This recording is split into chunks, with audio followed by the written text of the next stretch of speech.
Chapter 32:27. How dare you? The great general's eyes widened as he bellowed furiously. Miss Mo is a good friend of the Imperial Palace's mistress. If you touch Miss Mo, the Overlord will not let you off. Butterfly Saint Technique's smile was incomparably gorgeous. Great General, I'm afraid you still don't know about the grudge between us and that little slut Yiqing Luo. If you didn't mention her, I could still be a little gentler, but you... The next moment, Butterfly Saint Technique's expression turned gloomy and her tone was filled with viciousness. If you want to blame yourself for being that little bastard's friend. Butterfly Saint Technique's fingers suddenly clenched tightly. That jet black dagger seemed to be shrouded in a layer of black light. Her eyes were filled with malice as she suddenly stabbed towards Mo Yuying's body. Mo Yuying, who was shrouded in black qi, was unable to move. But her consciousness was very clear. She tried her best to adjust the profound energy in her body, try to avoid that dagger which was heading toward her. But no matter how much she tried to concentrate, the profound energy in her body was like a plate of loose sand floating in her body. Indistinctly, there seemed to be something tearing her body. No, it wasn't her body that was tearing. It was soul. She could clearly feel it. Her soul was slowly peeling away from her body. Mo Yuying panted. His usually emotionless face now revealed a pained expression. It had been a long time since she felt pain. Looks like this black dagger was deliberately targeted at her. Mo Yuying shut her eyes tightly. Godless Island must have something to do with the secluded palace to be able to obtain this black dagger. Over at the Godless Island, finally couldn't hold it in any longer? Finally, wanted to destroy her. Island Saint? Heh, Godless Island. Godless Palace. Mo Yuying's fingers tightened. But because of the tearing feeling in her body, she loosened her grip helplessly. Mo Yuying's thoughts were running wild. But in reality, it was just a blink of an eye. Butterfly Saint Technique, who was holding the black dagger, had a sinister glint in her eyes as she stabbed towards Mo Yuying's face. Clang! There was a loud sound of collision. Mo Yuying didn't feel an even more painful pain than she had imagined. Her eyelashes fluttered, and she slowly opened her eyes. In front of him, a red feather fan that seemed to be burning with raging flames pressed against the black dagger. The hand that held the feather fan was slender and fair, sparkling and translucent like fine jade. It was as if the owner of the hand had casually blocked the black dagger. Mo Yuying's empty eyes slightly widened, revealing a rarely seen surprise and joy. Sacred Butterfly Technique, did you ask for my permission to stab my little shadow a few times? A clear and melodious voice rang out leisurely on the battlefield. It was clearly a sweet and smiling voice. However, when the people present heard it, they could not help but feel a chill run down their spines, a bone-chilling coldness. When the Butterfly Saint Technique heard this voice, her body stiffened. Her hand that was holding the black arm trembled uncontrollably. Following the raging flame feather fan, the Butterfly Saint Technique's line of sight slowly focused on the owner of the feather fan.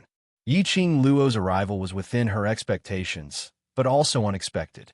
After all, from the start of the war till now, Mo Xian and Yiqing Luo had never appeared.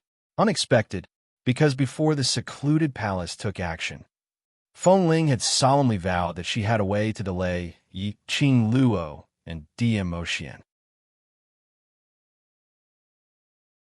Chapter 32:28. And within his expectations was because of Yiqing Luo, that unstable factor. With Yiqing Luo around, everything was possible. The Butterfly Saint Technique stared blankly at Yiqing Luo, staring at that fiery red robe with an enchanting smile on her face. His gaze then slowly shifted to the young girl, the man dressed in billowing purple robes who looked like a banished immortal. Inexplicably, the Butterfly Saint Technique felt her legs turn to jelly. Shadow. Yiqing Luo didn't look at the Butterfly Saint Technique anymore, but squatted down and stretched out her hand to support Mo Yuying. Don't touch me. Mo Yuying hurriedly opened her mouth. Her voice was like a machine, as if it was in fast forward. As soon as she finished speaking, her eyebrows knitted tightly together. Looking at Mo Ying's painful expression, how could Yi Qing Luo's hand stop? Don't talk anymore. I'm here. Everything is fine now. Yi Qing Luo's hand stretched out towards Mo Ying. Don't know. It will devour. Mo Ying anxiously wanted to avoid it. But the words that came out of his mouth were suddenly stuck in his throat. Because Yi Qing Luo's hand passed through the black qi on her body and touched her body. The soft little hands caused Mo Ying's delicate body to tremble. Then, Mo Ying felt that the tearing pain in her body, the feeling of her soul leaving her body, was easily suppressed by that hand. Mo Ying's beautiful eyes were slightly startled. His empty and lifeless eyes were fixated on Yi Qing Luo's hand. That hand seemed to have the ability to purify. It purified all the black aura around her. Her petite body was hugged by the girl's slender arms that gave her a sense of security. It's all right now. With me around, no one can hurt you. Yi Qing Luo's voice was light, but it was filled with warmth that made one feel at ease. Mo Ying's eyelashes fluttered as she stared blankly at the face that was so close to her. His heart had not fluctuated at all. At this moment, there were faint signs of recovery. Whoosh! Suddenly, Mo Ying's sharp senses detected an icy cold intent coming from the side. She quickly moved her eyes and looked in the direction of the cold attack. Then, he met with a pair of icy cold eyes. That was Dizun. Why was the Overlord staring at her like that? Mo Ying blinked her eyes as she tilted her head, looking at Mo Xian, whose expression was getting darker and darker.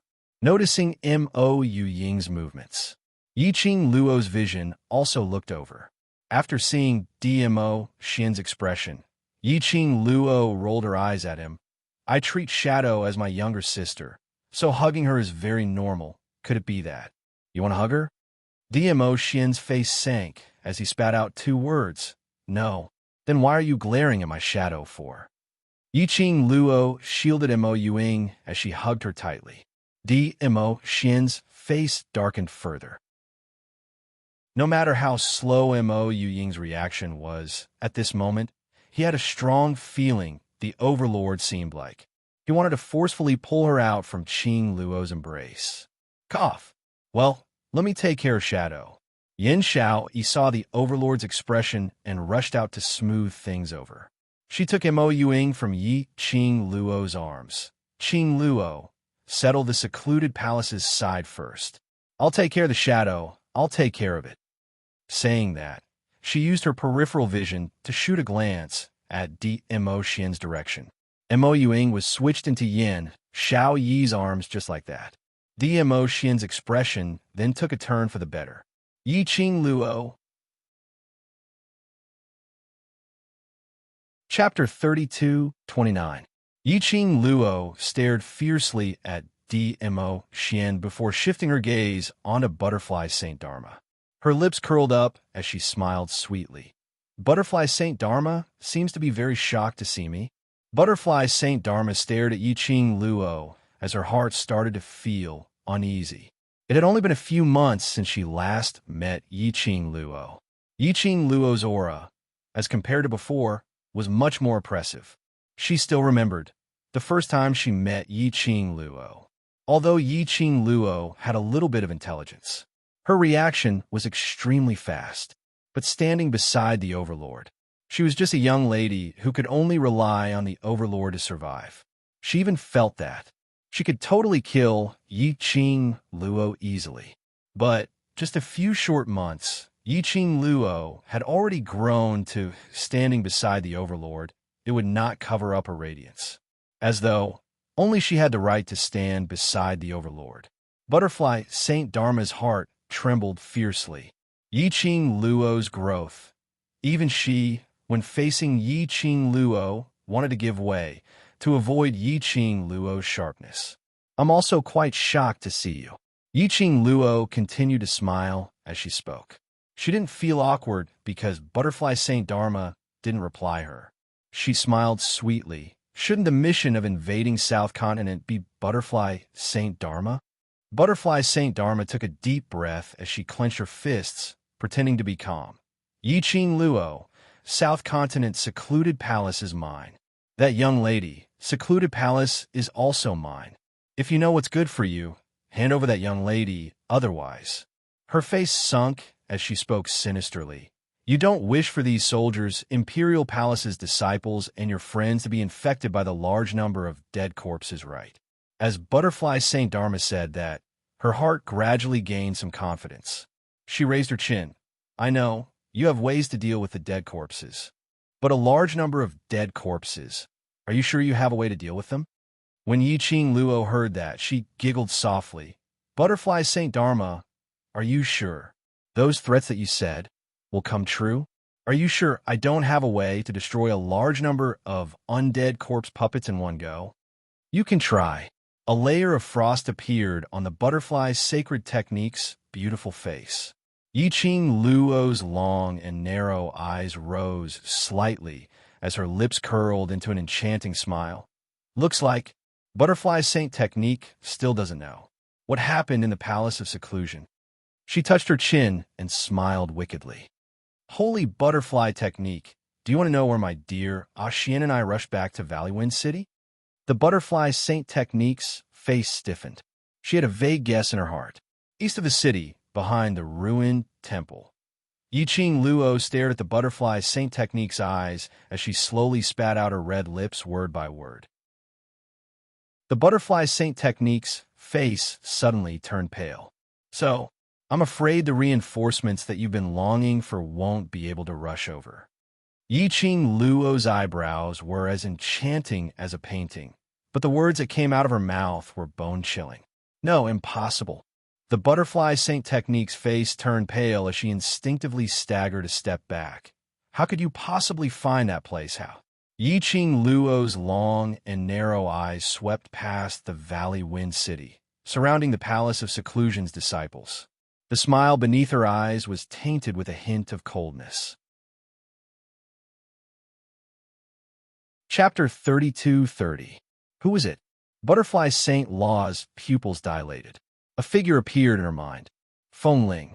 It was Feng Ling who told them with absolute certainty. She had a way to delay Yiqing Luo and Dmo Xian. She had a way to make use of Valley Wind City's ordinary citizens' trust towards her to help Secluded Palace to attack Valley Wind City. It was because of this. After Elephant Saint Law finished probing, that was why the Butterfly Saint Technique had brought her team to the battlefield. What Butterfly Saint Law wanted to do.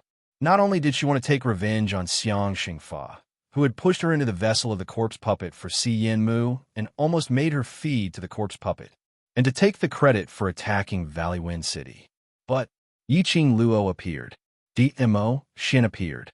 And not only did he appear, he also resolved Secluded Palace's base in South Waves Continent. The base was resolved. It was equivalent to Secluded Palace's power in South Waves Continent had been disbanded, which represented Secluded Palace's current power, which left only Valley Wind City's surroundings were surrounded by these Secluded Palace's disciples and the surviving, no more than 300 puppets. And she was still thinking about the base, the puppets, or the Secluded Palace's disciples' dreams were all gone. The base was destroyed. Secluded Palace had no more reinforcements. But Valley Wind City's reinforcements had arrived. Not only Dmo Xian and Yiqing Luo's return, they also brought along a large batch of Imperial Palace's disciples. Those Imperial Palace's disciples were imposing and imposing. One look and one knew that they were the Imperial Palace's outstanding disciples. Furthermore, Dmo Xian and Yiqing Luo's return. It gave the Valley Wind City's soldiers a huge boost in morale. The current situation was clear. Butterfly Saint Law's gorgeous eyes were sinister, and her distorted features made one horrified. Feng Ling. It was Feng Ling, that scoundrel. She should have taken precautions against Feng Ling. That scoundrel loved the Overlord deeply. How would she possibly help Secluded Palace sincerely? Help them? All of this was Feng Ling's scoundrel plan. Butterfly Saint Law cursed Feng Ling hatefully in her heart. Yiqing Luo, who had been staring at Butterfly Saint Law, squinted her eyes. When he saw the resentment in the Butterfly Saint Technique's eyes, the corners of her lips curled up a little. As expected, the sacred Butterfly Technique was suspicious of Fengling. If that was the case, how could Windling stay in the Palace of Darkness? Didn't Windchime like to scheme? This was the first gift she returned to him. Yiqing Luo's brows were still enchanting, but that enchanting did not reach her eyes. Retreat, retreat. A chill rose in the heart of the Butterfly Saint Law. She clenched her fists and sternly ordered, "All evacuate Valley Wind City." The murderous aura lingered in the sky. The Butterfly Saint Technique only felt that her limbs were icy cold. She endured the rotten smell of the corpses, hid under the undead puppets, and quickly retreated. At this moment, the Dark Nether Palace disciples were also affected by the aura of the battlefield. As soon as he heard the Butterfly Saint Technique's command, one by one, they quickly retreated. Originally, how quickly they attacked the soldiers of Valley Wind City from the front and back. At this moment, they were retreating as fast as they could. However, Valley Wind City is not a place where your secluded palace can come and go as you please. The young lady's clear voice was pleasant to the ears. Just as they retreated a few steps back, the Imperial Palace's disciples surrounded the disciples of the Palace of Darkness and the undead corpse puppets from all directions, blocking their escape route. Chapter 32-31. Yiqing Luo smiled sweetly, as her brows were curved into a smile. After all, I've taken advantage of you. This is the deal between me and South Continent. So, since you've entered Valley Wind City, then, don't even think of leaving. Butterfly Saint Technique's gaze swept across the surrounding Imperial Palace's disciples as her heart was filled with anger. In her imagination, she should have led her team to invade the South Waves continent and obtain this merit. Obviously, the one who was surrounded and trapped without any way to resist was Valley Wind City. Obviously, Nether Palace should be the one to win. Even the citizens of Valley Wind City had betrayed them. No, wrong. All these should have been borne by Elephant Saint Technique. Why was it that the one who had no way to resist had become her Butterfly Saint Technique? You Nether Palace had repeatedly targeted me and the people around me, so you deserve to die. Especially when you've hurt Shadow. Yiqing Luo slowly walked towards Butterfly Saint Technique. Her footsteps were light and slow, noble and elegant. The strong, imposing manner that came charging towards her made it hard for Butterfly Saint Technique to breathe. Yiqing Luo's charming eyes met with Butterfly Saint Technique's eyes. Her long and narrow eyes were curved, and the corners of her mouth were raised into a smile.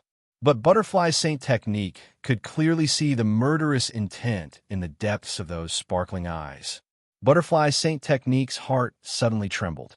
An icy cold intent surged up from the bottom of her feet and spread to her limbs. She couldn't control herself as she started to tremble slightly. The pain that Shadow had suffered, the Imperial Palace's disciple sacrifice, I want you to repay 100 times for...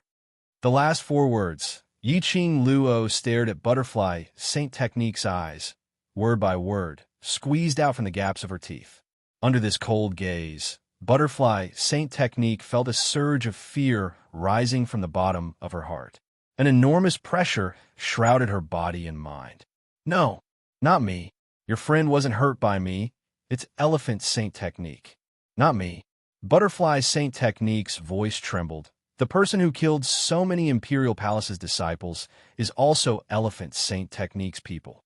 It has nothing to do with me. Nothing to do with me.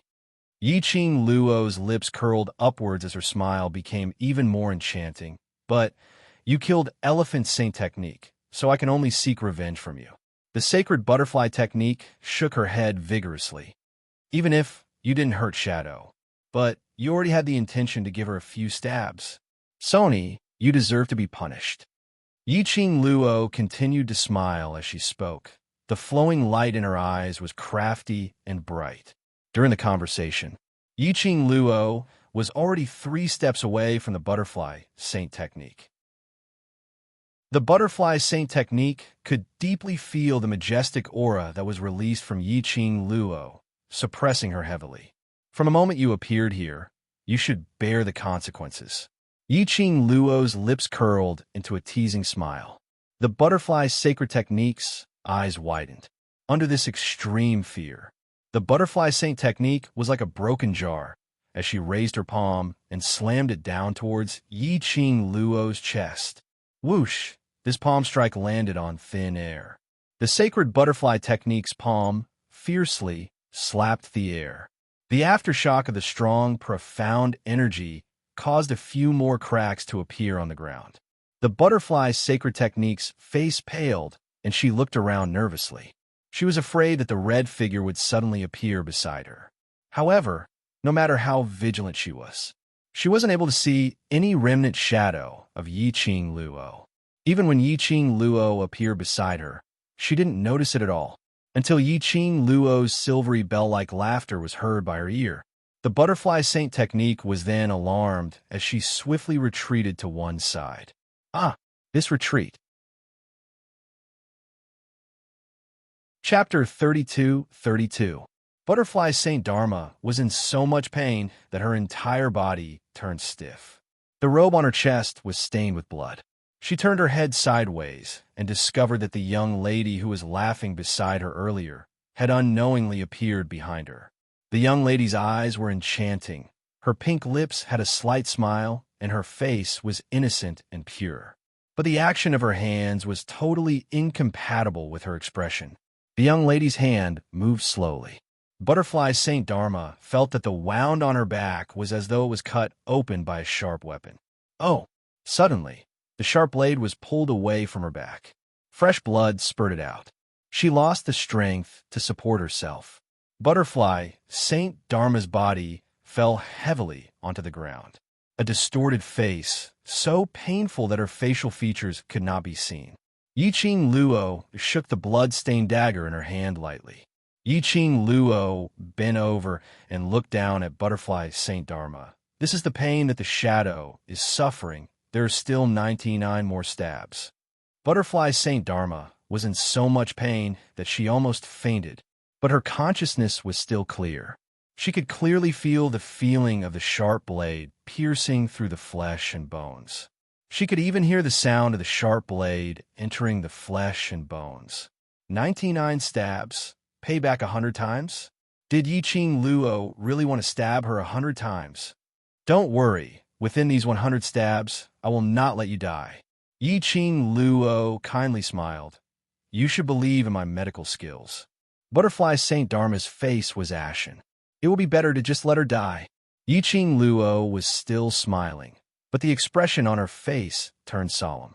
Soldiers of Valley Wind City, Imperial Palace's disciples, the team leader who invaded Southern Continent has been captured. Next, it's your battlefield. Her voice was clear and ethereal, following the wind, resounding through every corner of the battlefield. The soldiers were burning with fighting intent. The battlefield, clashing and killing once again. But this time round, the situation had completely reversed. Secluded Palace's disciples, dead corpses and puppets were almost defeated. Grand General, please lock up this team leader. Later on, I will take revenge for the remaining 99 stabs. Yiqing Luo looked at the Grand General and smiled. The reversal of the situation made the usually dignified Grand General's eyes redden. He solemnly looked at Yiqing Luo as he clenched his fist tightly, replying in a sonorous and forceful voice. Imperial Madam, leave it to me. I'll definitely look after her for you. Yiqing Luo smiled without saying a word, as the general held the butterfly saint technique with one hand and walked towards the inn. The butterfly sacred law could clearly hear the young girl behind her. She said to the man beside her in a light tone, "The people of Palace of Gloomy Darkness are really stupid. They really think they can rely on wind chime to make the people betray them and let them conquer the South Waves continent. Are they questioning your attractiveness?" The young woman smiled and continued, It's all thanks to Feng Ling that we were able to take care of the Palace of Darkness base and successfully take back the Southwater continent. The next time we meet, I'll have to thank her properly. Wind chimes, wind chimes. The butterfly saint technique roared this name in her heart. The great general carried the butterfly saint technique into the inn. Yiqing Luo then stopped her voice. Dmo Xian's eyes drooped as he gazed at the young lady who was hugging his arm as his lips curled up slightly. What are you scheming now? I'm returning wind chimes' gift. Yiqing Luo's eyes curved as her slender fingers poked Dmo Xian's chest fiercely. Why, feeling heartache. Dmo Xian's large palm wrapped around her fingers as his voice was calm but gentle. Yeah, heartache. Yiqing Luo's smile faded as her hand started to struggle. What a great Dmo Xian. You dare to feel heartache for another woman. Chapter 32-33. What's your heartache for? Yiqing Luo raised her brows as she crossed her arms and looked at Yiqing Luo, as though to express, I'll just quietly watch you continue to weave, see what kind of flowers you can weave. Dmo Xian's expression didn't change as he held up one of her hands. His thin lips curled into an intoxicating smile. Naturally, my heartache for you to spend so much effort just to return the gift. What a fellow. He actually wanted to use the beauty trap to seduce her. Huh, did he really think that she, Yiqing Luo, was immune to his beauty? Yiqing Luo snorted as she arrogantly raised her chin. To deal with these two scums, why do I need to waste my brain? But I'll accept your heartache. Saying that, her slender fair fingers lifted Dmo Xian's chin as she tiptoed and pulled his body downwards, pressing her lips against his. She was indeed towards Dmo Xian's beauty trap. There was no way she was immune. Dmo Xian's beauty trap worked on her 100 times. The battle here has ended. Let's pack up and head over to East Continent to take a look at the situation. Yiqing Luo released his lips as her little hand encircled his neck from his chin as she gave an enchanting smile. Dmo Xian's eyes were deep as his gaze hit a certain special emotion that was jumping. His gaze stared intensely at her pink lips. Yiqing Luo wasn't an ignorant young lady, so how would she not understand the meaning of Dmo Xian's gaze? That kiss was considered as igniting the fire. Yiqing Luo's smile became even more malicious. The biggest credit for South Continent to be able to be reclaimed is you. Although I really want to reward you, but the time and place isn't right, so I can't do anything about it.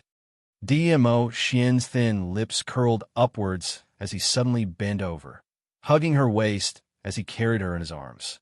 Yiqing Luo was shocked as she hooked her arms around his neck. Dmo Xian carried her as they crossed the battlefield, which was filled with blood, past the surrounding soldiers and disciples who were still entangled with each other. Just like the both of them didn't belong to this battlefield, didn't belong here. And the surrounding people who were entangled with each other also completely didn't dare to go near them. Just like that, they allowed Dmo Xian to carry Yiqing Luo as they walked towards the direction of the inn. But everyone only saw such a scene that was full of pretentiousness. But Yiqing Luo was nestled in Dmo Xian's arms with her face flushed red. There were several times when she gritted her teeth and wanted to punch his chest with her fist. She really wanted to grab Dmo Xian's lapel and tell him those onlookers who thought that the scene of the Overlord carrying her away from the battlefield was very cool. All of you have been deceived by him. She was deceived by his invisible aura of pretentiousness. What do you mean by acting cool? He was AF * King Bully, okay. At the same time, Dmo Xian carried her up. Then, he softly whispered something in her ear. If there's no problem with the time and place, are you at my disposal? That voice had a deliberately seductive magnetism. The teasing Yiqing Luo almost couldn't control herself. My boyfriend is too much of a beast. He wants to push me down all the time. What should I do? I'm waiting online. It's urgent. There was no suspense in this war. Secluded Palace's disciples were all captured. The corpses and puppets were all killed by the Imperial Palace's disciples, Devil Class, and other youngsters. The soldiers used those special weapons to kill all of them.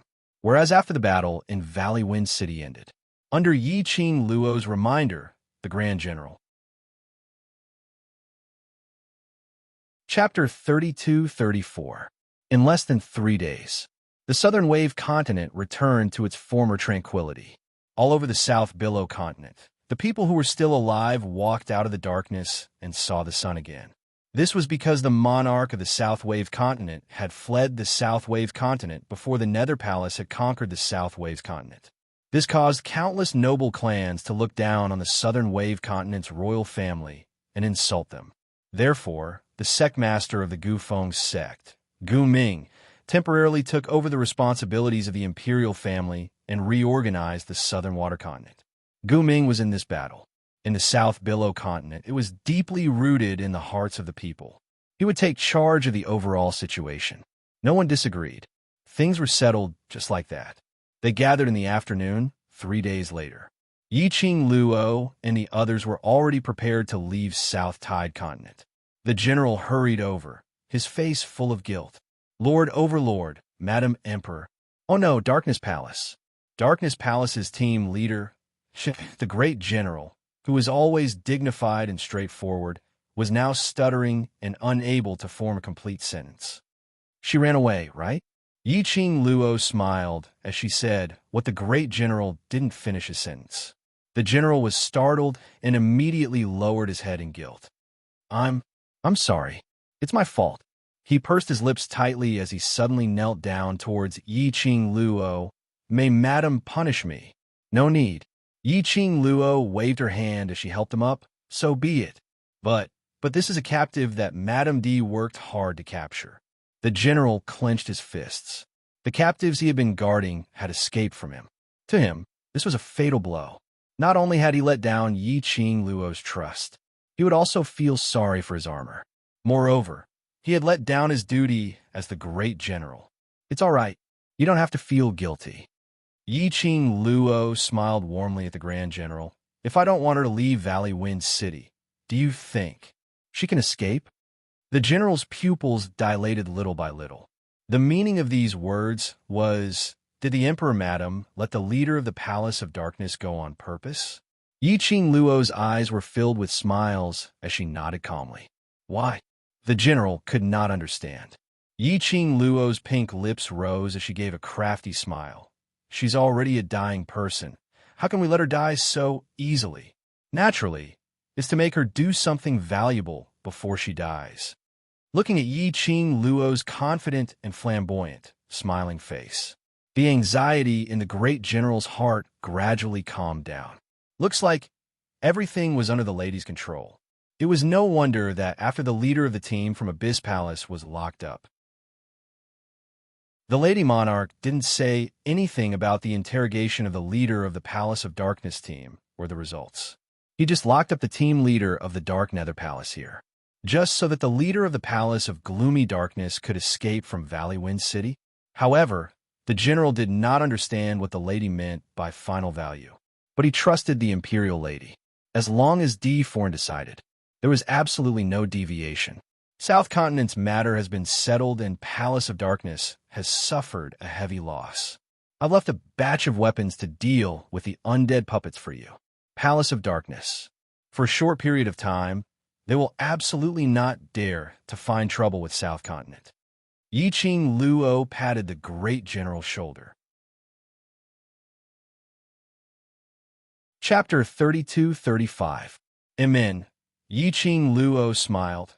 I stayed in South Continent because of the deal with Sect Master Gu. Now that the deal has been completed, it's time for us to leave. The Grand General's lips moved. A burly man didn't know how to speak. In his heart, he didn't wish for Yi Qing Luo and the rest to leave. But Yi Qing Luo's words were indeed reasonable. After some time, he pursed his lips. When does Imperial Madam intend to leave? Should be latest by tomorrow. Yi Qing Luo's smile grew, giving off an unfathomable feeling. Not knowing why, the Grand General felt that Yi Qing Luo's words contained some sort of message. That unfathomable tone, as though everything was within her grasp. Imperial Madam, May I explain this matter to Sect Master Gu? The Grand General cupped his fists and inquired respectfully. Imperial Madam is the savior of South Continent. Sect Master Gu must want to send Imperial Madam off personally. Yiqing Luo nodded. We are leaving. Naturally, we should inform the Master of South Continent. Night. Yiqing Luo and the rest, under the Grand General's lead, arrived at the Royal Palace in South Continent. In the reception hall, there were many exquisite delicacies.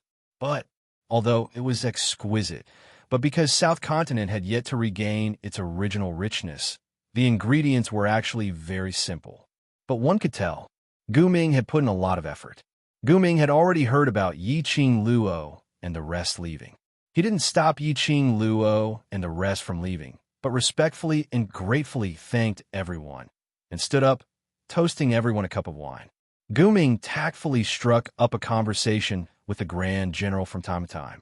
This parting banquet was rather comfortable, but just as the banquet was about to end, a guard hurried over and whispered something into Gu Ming's ear.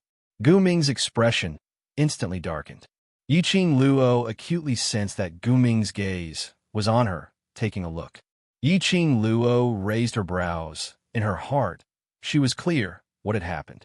Moments later, Gu Ming waved the guard away, looking at Yiqing Luo awkwardly. Imperial Madam, I have something I want to discuss with you.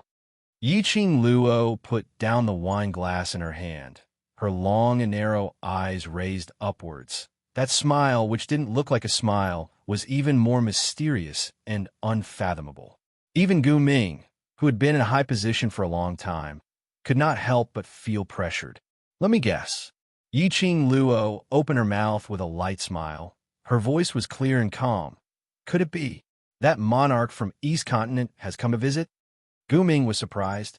Madam, did you hear it? Yiqing Luo smiled sweetly and shook her head. I guessed.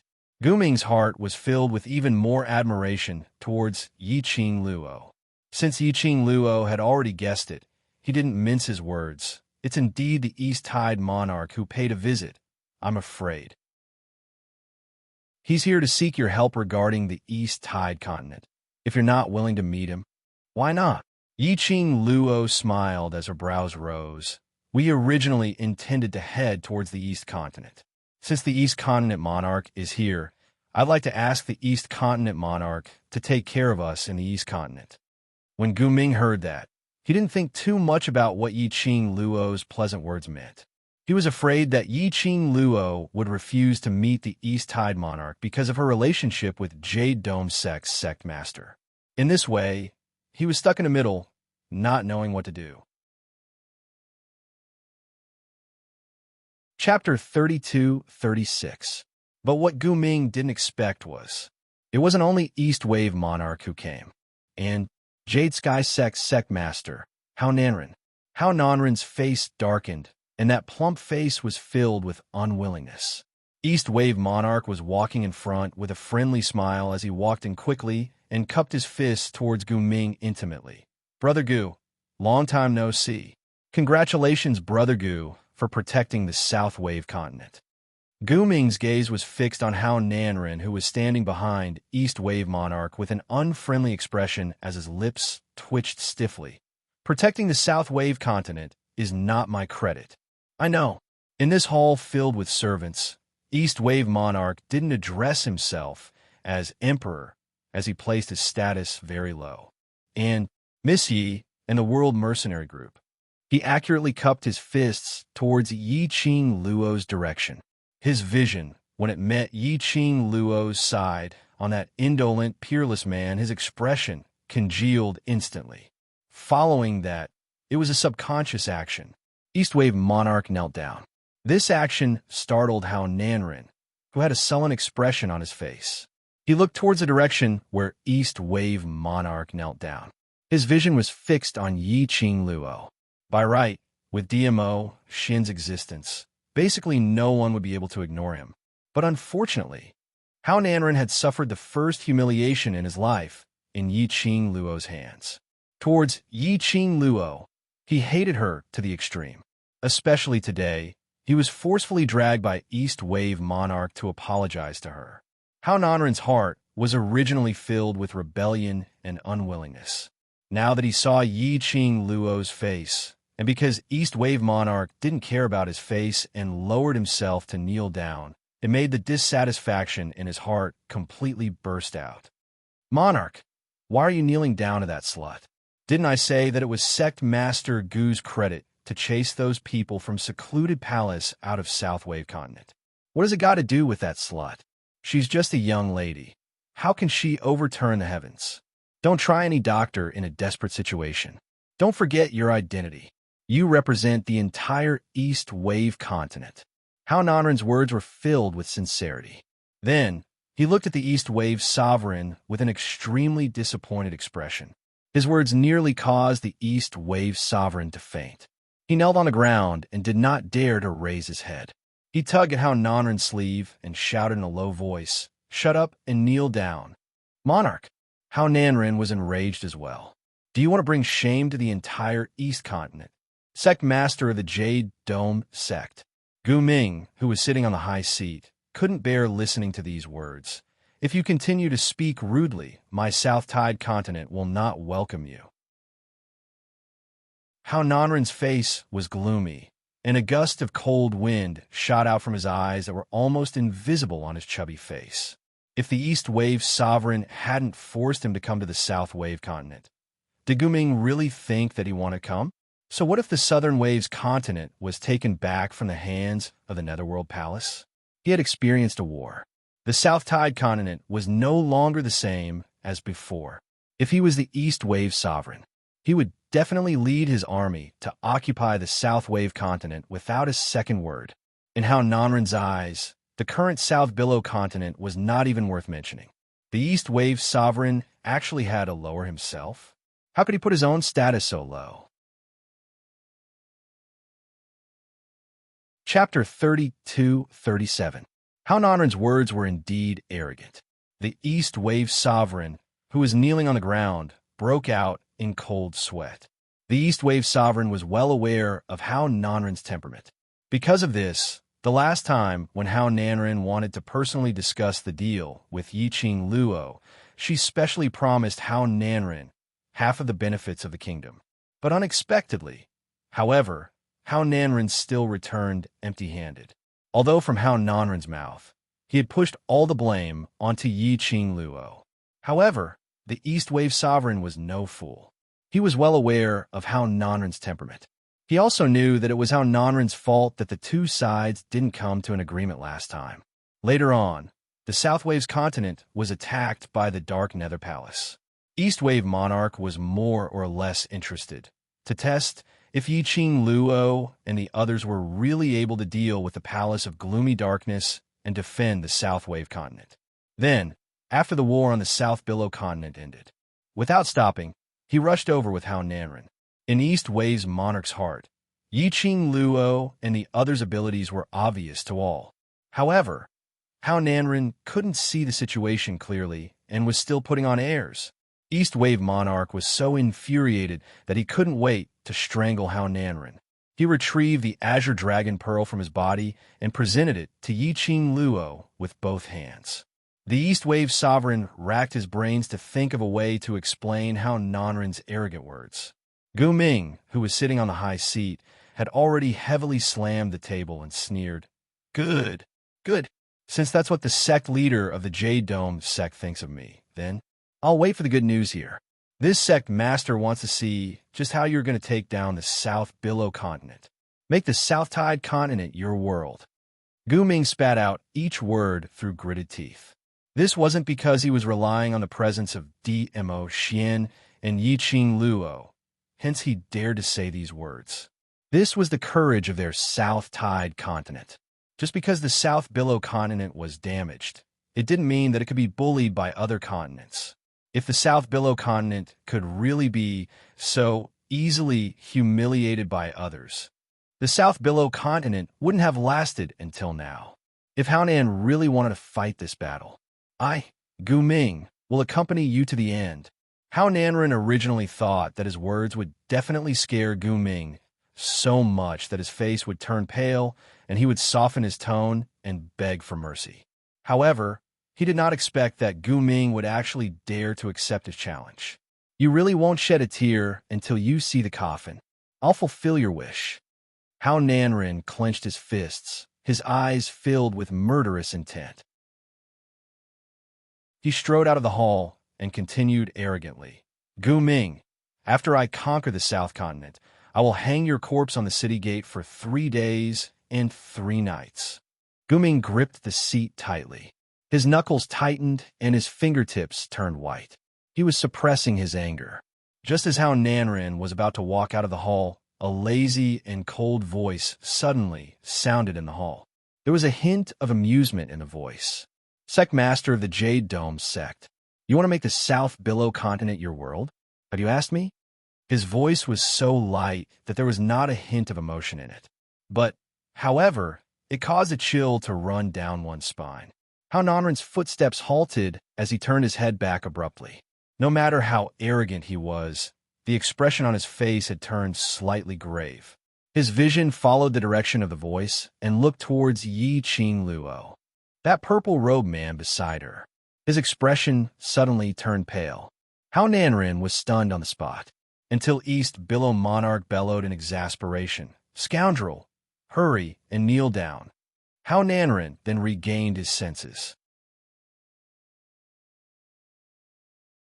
Chapter 32-38. His fat body was like a pile of meat. Hao Nanren finally understood. Why did East Billow Monarch kneel down towards Yi Qing Luo the minute he entered? The person who East Billow Monarch was kneeling towards wasn't Yi Qing Luo, but the person beside her.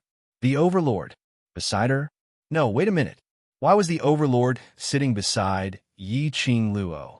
What was the relationship between them? Hao Nanren's intuition told him that he had missed out on some important information. However, the clear and melodious voice that floated over his head had already clearly indicated what exactly he had missed. Jade Dome Sect Sovereign's tone is really arrogant. The young lady giggled, but her tone was filled with ridicule. Even my Axian isn't as arrogant as Jade Dome Sect Sovereign. My Axian? My. These 2 words kept replaying in Hao Nanren's mind.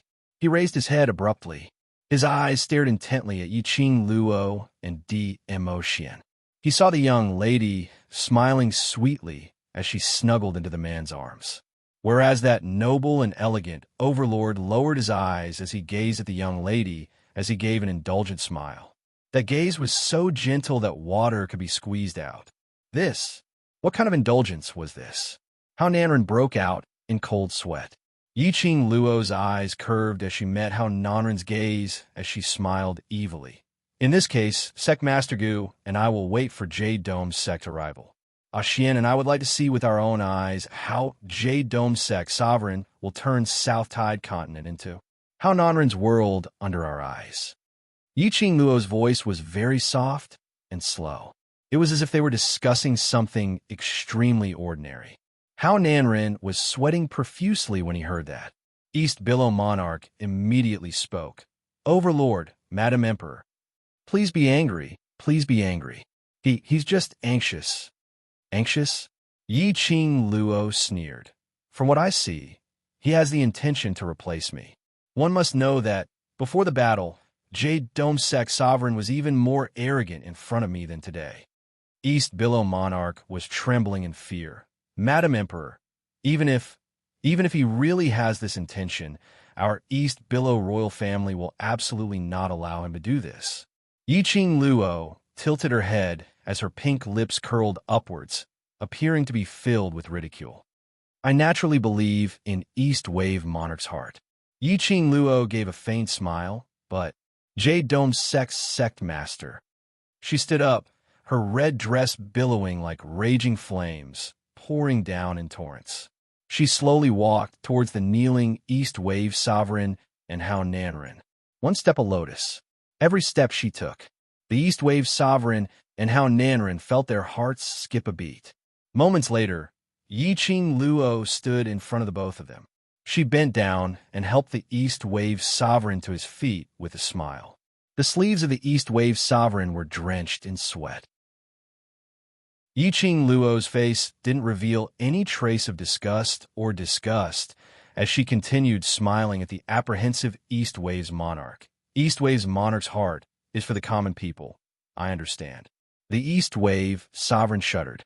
After helping the East Wave sovereign up, Yiqing Luo's vision fell onto how Nanren. Does Jade Dome Sect sovereign know the reason why the East Wave sovereign specially came to the South Wave's continent to look for me? How Nanren's voice trembled as he replied hesitantly. Yes, it's because the forces of the secluded Darkness Palace have already invaded East Wave's continent. Chapter 32-39. Say consequences. How Nanren repeated these two words with a trembling voice. I believe that secluded Darkness Palace hopes to see the two continents fighting against each other.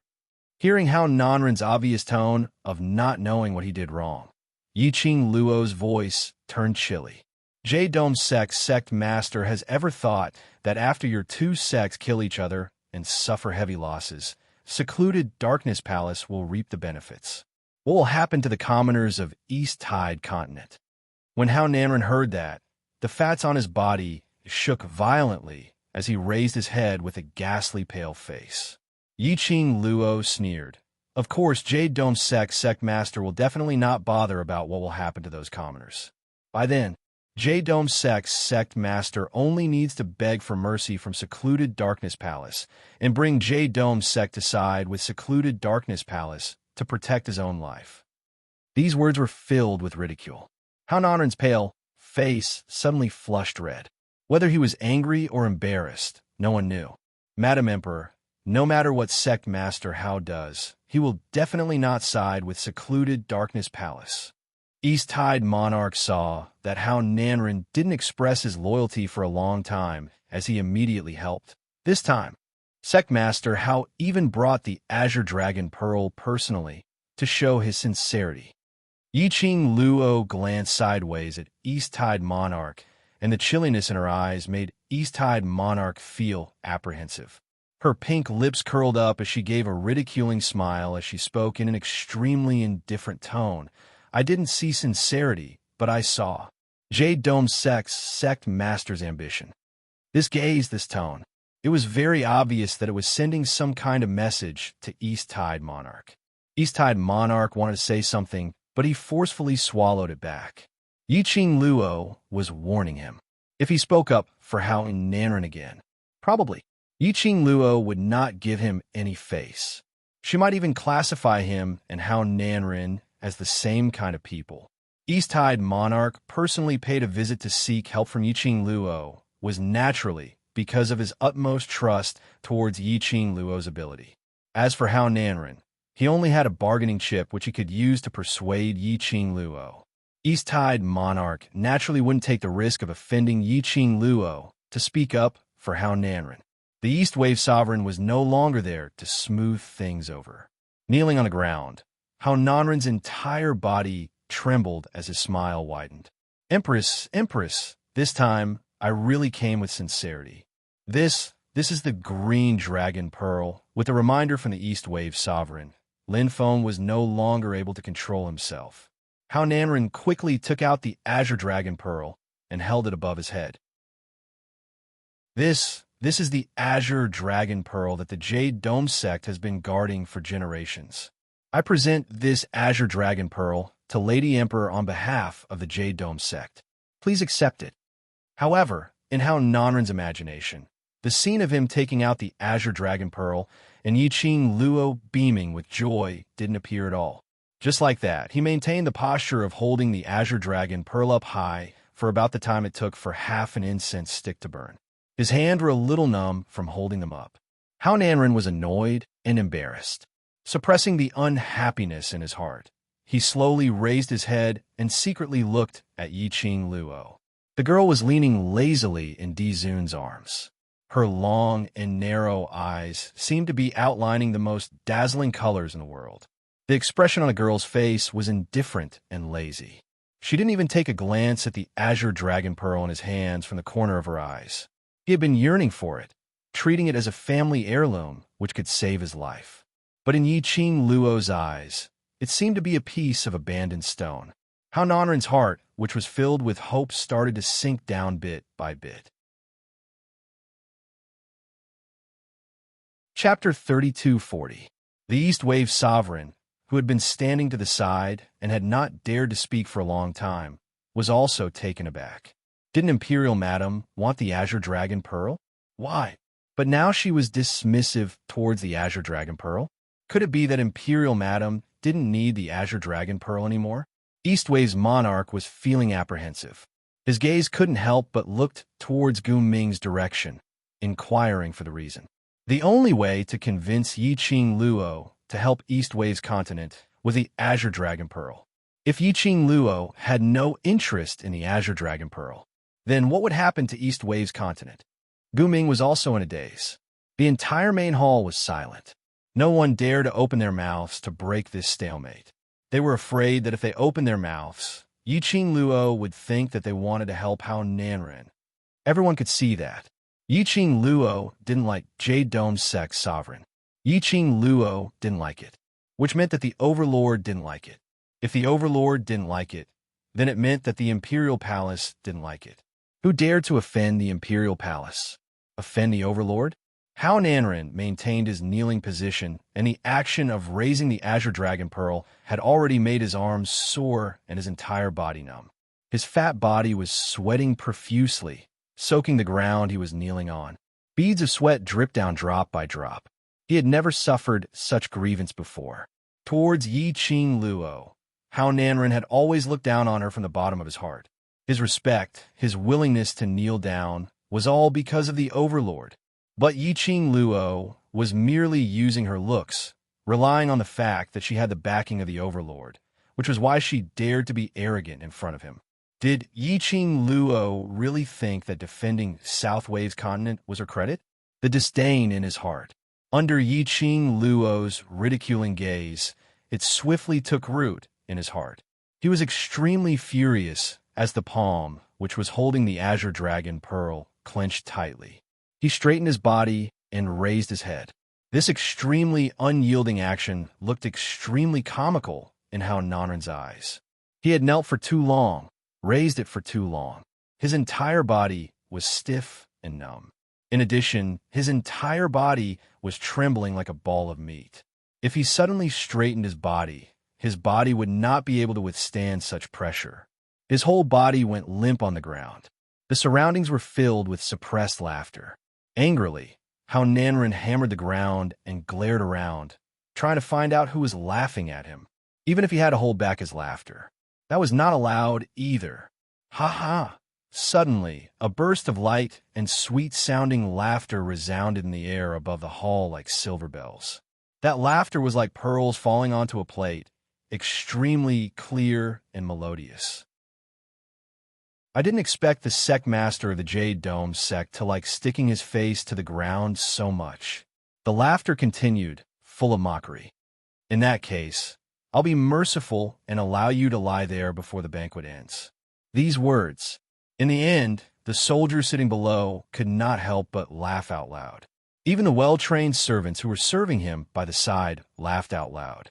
Hao Nanren's face was burning hot, and the suppressed anger in his heart gushed out in shame and embarrassment. He hammered the ground fiercely as he struggled to climb up from the ground and stared furiously at Yi-Ching Luo. Are you kidding me? You never thought of helping the East Wave continent. You did it on purpose. He hissed angrily as the fats on his body kept on vibrating along with his emotions. Hao Nanren's eyes seemed as though it was spitting fire, as the fury scorched his heart. Yi-Ching Luo, don't think that just because you have the support of the Overlord, you can do whatever you want. Suddenly, a deep voice rang. Chapter 3241. Just as Hao Nanren finished his sentence, a voice suddenly rang out. Following there was a deep voice, Jade Dome's sect master. That voice was low and deep, without any fluctuation of emotions, but made the entire main hall quieten down. Everyone's breathing became careful, not daring to make any sound. Hao Nanren's anger was also poured into his heart by this voice. He stood there in a daze, as his pair of slits-like eyes kept widening. This lord's woman naturally has the right to do whatever she wants. The man's features were calm and expressionless. His gaze was deep as he looked at Hao Nanren indifferently. Does Jade Dome's sect master have any objections? Saying that, his thin lips pursed slightly, as his deep gaze was cold and indifferent. Everyone felt that the air in the main hall was so cold that it made them shiver. This aura, which was like an endless abyss, pressed down on Hao Nanren. Hao Nanren only felt an uncontrollable fear rising from the depths of his soul. His legs turned into jelly as he slumped onto the ground without any face. Objections? What objections did he dare to have? He was only unresigned. His disheveled state had become a joke in everyone's eyes.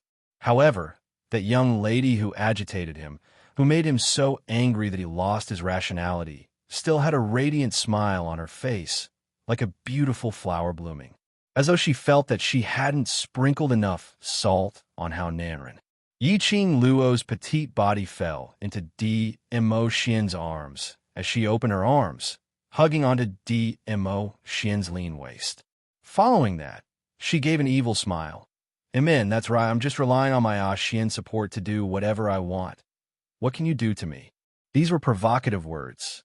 It made Hao Nanren's eyes turn red. In Hao Nanren's eyes, Yiqing Luo's daring act of throwing herself into his arms was called shameless. Yiqing Luo seemed to see through his anger as she suddenly hooked onto Mo Xian's neck and planted a kiss on his face. Following that, she looked at Hao Nanren with a smile. I like it when you're annoyed by me, but you can't do anything to me. Puffed.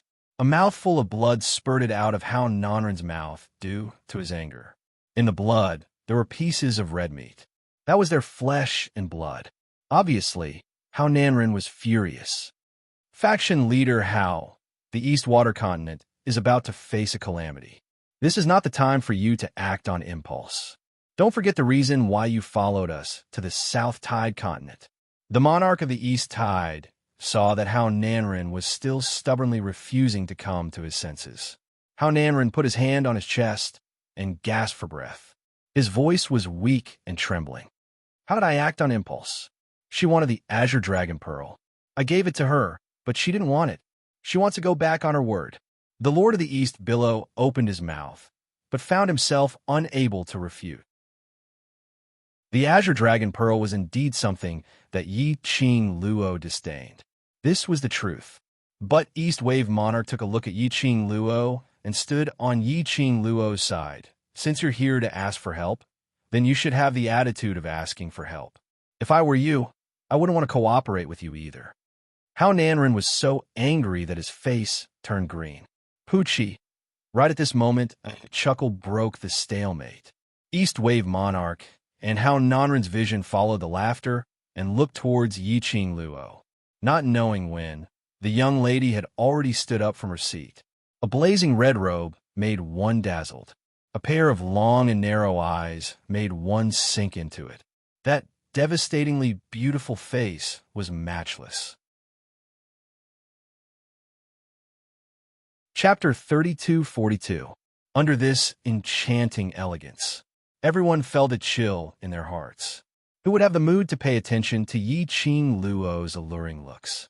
Hao Nanren subconsciously took a step back as his eyes widened in terror. What are you trying to do?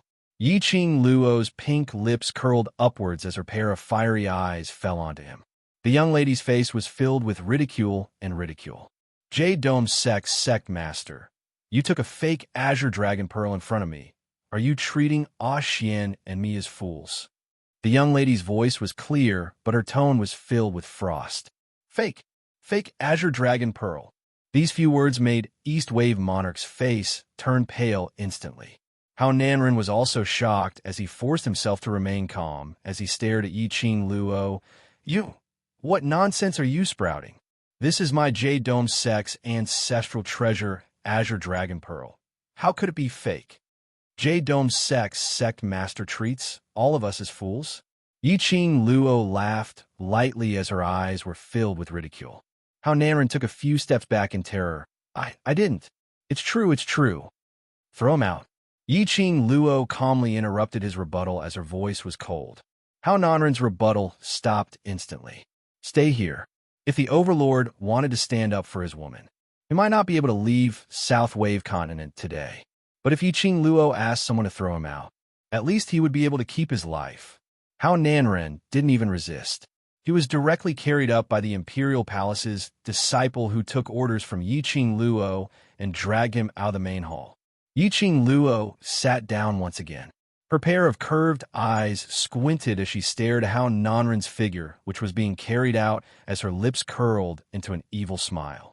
She didn't kill Hao Nanren not because she was soft-hearted or because she was a saint or something.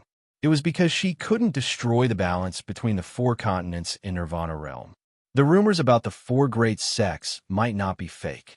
If the four great sects were really the guardians of the God Emperor's tomb, in that case, the chosen sect master would be the one chosen by the God Emperor. She killed Hao Nanren. If he couldn't find the next sect master of the Jade Dome sect who had the Divine Emperor's imprint, the balance of the Jade Dome sect would be destroyed. What would happen to the tomb of the Divine Emperor without a guard? All of this was unknown. Of course, it wasn't easy to let Hao Nanren go. They agreed to throw Hao Nanren out. That was to really throw it out, even if Hao Nanren managed to keep his life. His reputation as the so-called sect master of the Jade Dome sect, it would also be completely destroyed. At this moment, the East Wave sovereign watched as Hao Nanren was dragged out. His face was pale, and his arms drooped to his sides. This was not because he was afraid that Yi Qing Luo would vent her anger on him. Instead, he was worried about the future of the East Wave continent. Yi Qing Luo's vision slowly fell onto the East Wave monarch, sovereign of the East Wave. She opened her mouth, and her voice was indifferent. East Wave's monarch slowly regained his senses as he looked at Yi Qing Luo. His lips moved, but in the end he lowered his eyelids. Foreign. When are you preparing to set off? Yi Qing Luo continued to ask. Depart? The East Wave monarch still hadn't reacted in time. The young lady's clear voice rang once again. Based on the secluded Darkness Palace's temperament, after suffering a setback in the South Wave continent, I estimate that they will return to the East Wave continent within these few days. The East Wave monarch looked at Yi Qing Luo in a daze, not understanding the meaning behind her words. Looking at the dazed expression on the East Wave monarch, Yi Qing Luo laughed softly. So it's best that we set off tomorrow morning. Star. Chapter 3243. Us? Set off? East Wave monarch's eyes were filled with bewilderment. He had always been intelligent, but at this moment, his mind was completely blank. Perhaps he had a vague guess in his heart, but he didn't dare to have that kind of hope. Because of that, his mind was in a daze. Yi Qing Luo stared at East Wave monarch's dazed eyes as she smiled. Right, us. Hearing Yi Qing Luo spitting out these three words clearly from her mouth, East Wave monarch's eyes lit up as he was overwhelmed with emotions. Madam, you mean? You're willing to head to East Wave continent with me. You're willing to help East Wave continent to deal with secluded palace. As East Wave monarch asked, the palm which was pressed on his chest tightened.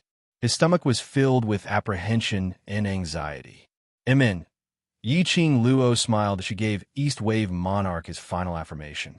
East Wave monarch's anxious expression suddenly relaxed. The rims of his eyes were almost red. The hand that was pressing on his chest had wrinkled the front of his shirt. He was touched and excited. He totally didn't care about his own status, and didn't care about who was around them. He faced Yi Qing Luo and knelt down heavily. Last time, East Wave monarch knelt down to Yi Qing Luo. That was in private. This was enough to make Yi Qing Luo moved. But today, East Wave monarch knelt down to express his gratitude in front of everyone. This made Yi Qing Luo even more determined to help East Wave continent.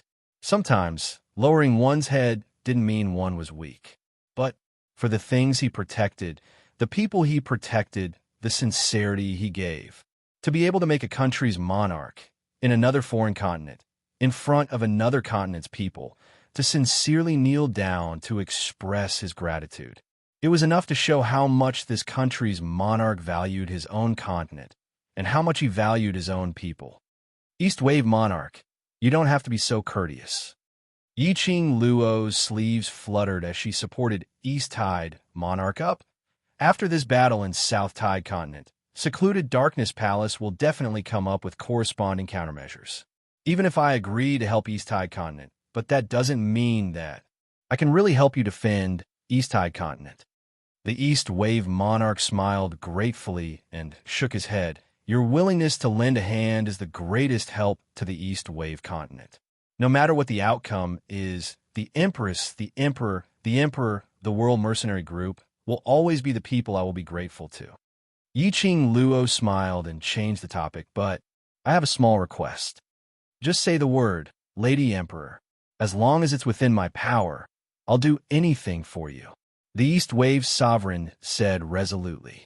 Yiqing Luo's long and narrow eyes squinted slightly as she gave an evil smile. I will support East Tide Continent to the end, but I hope that East Tide Continent will be able to do it. No matter if Secluded Darkness Palace takes action against Jade Dome Sect or whatever, no one from East Tide Continent is allowed to help. The East Wave Monarch was taken aback.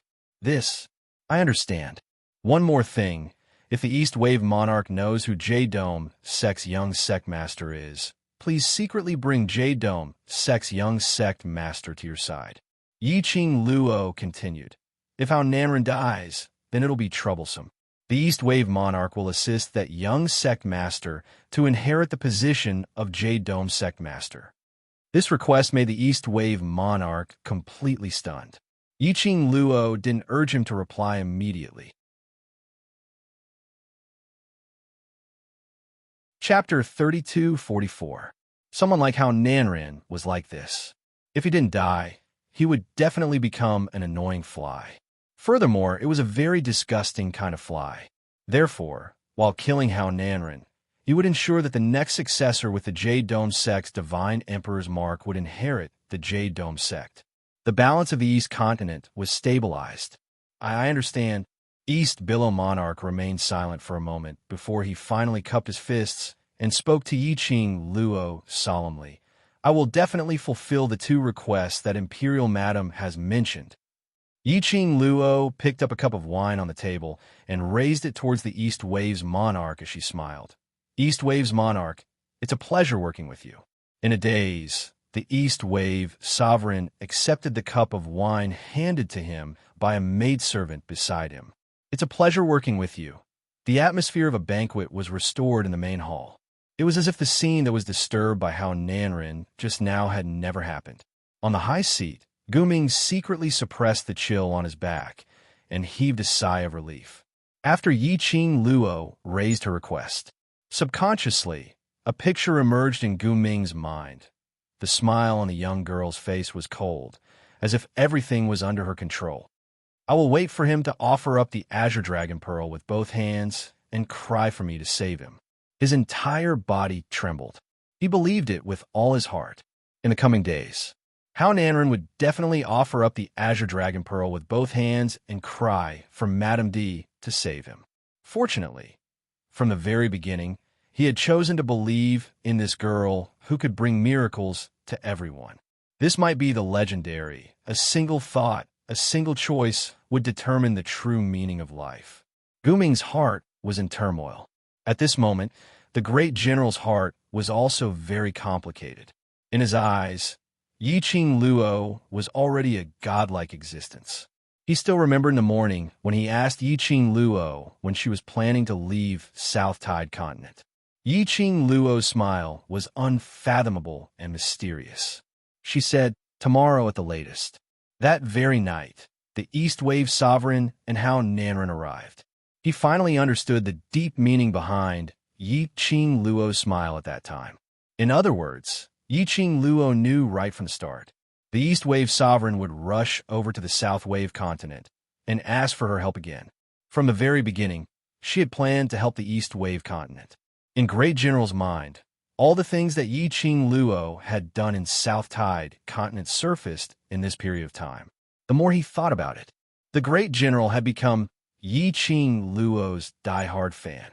In the past, towards Yi Qing Luo, his respect and trust was more or less related to the overlord. But now, he firmly believed, even without Dizun, this girl was full of hope and miracles.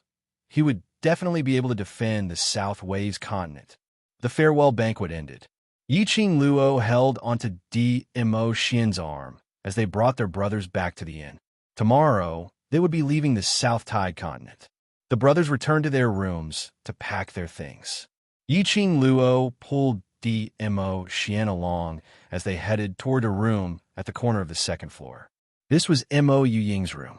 In the battle 3 days ago, Mo Yuying was injured by Xiang Sheng Fa's dagger. Mo Yuying's consciousness had been alternating between being awake and unconscious. Yi Qing Luo took Mo Yuying's pulse, but was unable to find out the reason why Mo Yuying had fallen into a coma. Even Mo Xian had no idea about Mo Yuying's condition. However, after Mo Yuying fainted, her expressionless face, which was like that of a soulless puppet, became a little more expressionless. Chapter 32-45. When Mo Yuying regained consciousness, her once empty and soulless eyes now had color and light. Half blurry, half misty, Yi Qing Luo indicated that in that state, when Mo Yuying looked at her, like a delicate doll, it made her young lady's heart melted. But under the situation where she didn't know what kind of injury Mo Yuying had suffered, the Mo Yuying who regained her senses as though she had a soul, she didn't know if it was good or bad. Yi Qing Luo could only decide to let the brothers in Devil class protect Shadow back to West Continent and let Master Ghost Doctor take a look at her condition, and also to inform West Continent about what happened in South Continent, to be prepared to deal with Secluded Palace. If it was possible, she could also bring some helpers from West Continent and rush over to East Continent. At this moment, Yi Qing Luo threw Mo Xian at the door and walked into Mo Yuying's room. Mo Yuying was in a conscious state. On seeing Yi Qing Luo, her pair of lively and adorable eyes sparkled, as though it was decorated with dazzling starlight. Qing Luo. That soft little voice called out her name gently. Yi Qing Luo walked up quickly and sat by the bedside. Do you still feel pain from your wound? Do you feel uncomfortable anywhere? Mo Yuying closed her beautiful eyes. That extremely pale, bloodless face revealed a pitiful smile. Her voice was very soft as she opened her mouth. No pain. I'm much better now. But Yi Qing Luo could tell from Mo Yuying's expression. Mo Yuying wasn't as much better as what she said. Yi Qing Luo sighed as she helped her to tuck the blanket. You look so adorable, so you should have the self-awareness of a little lowly. If you need to act coquettishly, then do so. There's no need to force yourself. I'm older than you. Mo Yuying fixed her eyes on her, emphasizing every single word. Just this little face of yours, you'd better obediently be a little lowly and let me protect you. Yi Qing Luo's slender fingers gently pinched her pale face. Her strength was extremely light, as though it was lightly brushing past her face. Mo Yuying's thick and curly eyelashes, which were like those of a doll, trembled. A trace of complicated and indescribable colors also flashed through her starry eyes. Yi Qing Luo seemed to have seen the change in Mo Yuying's eyes. It was as if he did not see it. She only bent down, her movements gentle and slow, lightly covering Mo Yuying's body, half hugging Mo Yuying's shoulders. Yi Qing Luo controlled her strength very well. It didn't make Mo Yuying feel any weight. However, she was able to let Mo Yuying clearly feel her warmth. Yi Qing Luo gently hugged Mo Yuying as her voice was gentle. Shadow, no matter what kind of life you had in the past, and no matter what your identity is, I have decided that you are my sister. In this life, you will always be my sister. No matter what you do, don't try to be brave by yourself. Remember, I'm behind you. Even she and Mo Xian were unable to find out the cause of Mo Yuying's serious injury. As for Mo Yuying, it was obvious that she didn't want to talk about this matter any further. Everyone had their own secrets that they were unwilling to expose to others. Just like how Yi Qing Luo, wasn't someone from this world. It was as if there was another face concealed beneath Qiao Jin's seemingly ordinary and ordinary face. Just like how Qiao Jin was a son from an aristocratic family in the upper three realms. But he hid his identity and stayed in Nirvana realm. Wait a minute. Mo Yuing wasn't willing to say.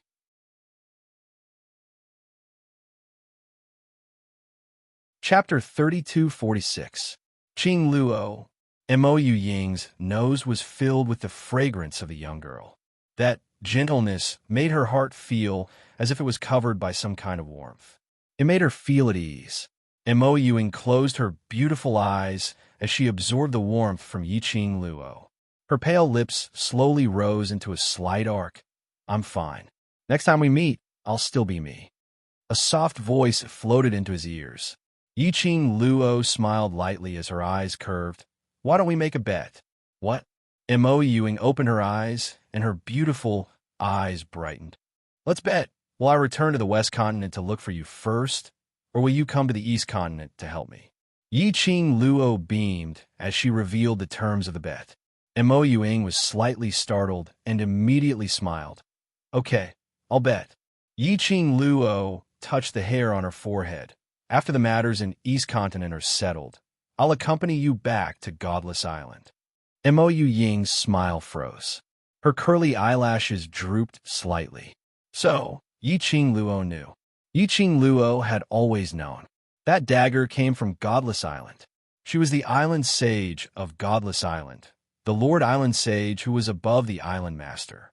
He had always been a highly respected existence. But ever since she left Godless Island, however, the current Island Master of Godless Island had repeatedly tried to get rid of her, the Island Saint. He was even willing to cooperate with the Palace of Gloomy Darkness. To be honest, she was the Island Sage of Godless Island. Many times, Godless Island had interfered in Gloomy Palace's schemes. This made her feel very uncomfortable. He also felt guilty towards Yi Qing Luo and the others. But she did not know how to express it. Time and time again, he treated them twice as well. Qing Luo. Mo Yuing opened her mouth. Her voice was very soft. As for Godless Island, Dizun has already dealt with it, so there's no need to trouble yourself. Xian had already dealt with it? How could she not know? Last time, after the matter of Dao Yigan pretending to be Shishanglan ended, His Majesty went to Godless Island. Mo Yuing explained, it doesn't matter. As for Godless Island, I will eventually return and take back everything that belongs to me. The soft little lowly voice said these incomparably firm words. However, it did not seem out of place at all. That sonorous and forceful tone made people believe that she could definitely do it. Yi Qing Luo caressed her head. As you wish. This doting tone, this gentle little action. Mo Yuing couldn't help but had an urge to pounce towards Yi Qing Luo as she cried out, Marry me. Marry me. However, Mo Yuing raised her spirits, and after chatting with Yi Qing Luo for such a long time, her consciousness couldn't hold on any longer. Not long after, she was immersed in this peaceful feeling. He fell into a coma. Yi Qing Luo sat by her bedside for a moment and scrutinized Mo Ying's expression before she got up to leave. Just as he closed the door to Mo Ying's room, Yi Qing Luo's slender waist was locked tightly by a strong and powerful arm. Xian. Yi Qing Luo struggled a little from the sudden hug and raised her head to look at him. He raised his head. The man's lips fell down fiercely. He used a lot of strength, which made Yi Qing Luo couldn't help but moan. Her fingers clutched tightly onto Mo Xian's lapel as her delicate body leaned against the man's broad chest. Xian, what's wrong? She could sense that Mo Xian's mood was very unhappy. It's been too long. Mo Xian frowned as he held her chin. Although the shadow is a lady, but it's too close. Yi Qing Luo.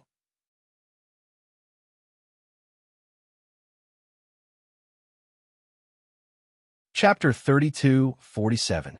Yi Qing Luo stretched out her hand and pinched his face, Big vinegar jar. Carry me back to the room. DMO, Xian, forced a smile for the young lady's fingers. But his face was still sullen. However, his actions were very sincere.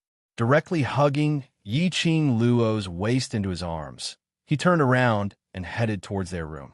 Yiqing Luo's hands circled around his neck as her little head nestled into his chest. Shadow said, "You've already been to Godless Island and stirred up a wave of trouble there, right?" The man floated down from the top of her head. Yiqing Luo raised her little head and stared at his clean chin. "Stirring up trouble without bringing me along." DMO Xian's eyes drooped. In his eyes, the girl's beautiful face was reflected. The young lady's face was pretentiously sullen, but there was an unconcealable smile between her brows. That coquettish and overbearing look. A pair of long and narrow eyes stared straight at him. This made DMO Xiantong's eyes turn darker by a few degrees. "Little Luo wants to stir up trouble?" DMO Xian suddenly opened his mouth. His deep and husky voice was full of magnetism under the tranquility. Yiqing Luo's heart was on stir up trouble as her eyes lit up. Of course, how can I miss out on stirring up trouble? While they were talking, the two of them had already strode into the room. But DMO Xian didn't let her go just like that. Instead, he stood at the door, his shimmering peach blossom eyes stared at her. "So, now we're going to stir up trouble. Do you want to go?" Yiqing Luo's arms hooked around DMO Xian's neck tighter. "Go, go, go." DMO Xian's smile deepened. Under the candlelight in the room, that smile seemed to be plated with a layer of brilliance. It made his peerless face look like a god, noble and elegant. The handsome man trick made Yiqing Luo totally not notice that under DMO Xian's smile, there was a hidden emotion. Hence, Yiqing Luo was led by DMO Xian, and the two of them quietly left the room and sat on the carriage which was dragged by Little Nine. The young lady nestled in the man's arms, excitedly grabbed DMO Xian's collar and asked with a smile, "Ah, Xian, where are we going to stir up trouble now? How big a mess? Isn't it exciting?" "It's a secret," DMO Xian whispered into her ear. "It will be so exciting that you won't be able to put it down." Yiqing Luo, why do I feel like there's another meaning in his words? He had a strange feeling. Was it an illusion? By the time Yiqing Luo reached the destination mentioned by DMO Xian, she finally understood. It really wasn't an illusion. This place, it was the Imperial Palace. It was specially built by DMO Xian for her, similar to a 21st century room. Causing trouble? Causing trouble in her room in the Imperial Palace? Yiqing Luo hadn't reacted in time. At this point, if she still didn't understand, then her reaction would be slow. She looked at the man in front of her who had a devilish smile on his face.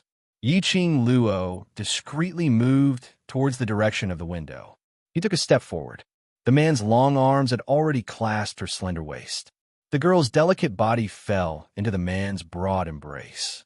That scorching heat also scorched Yiqing Luo's body.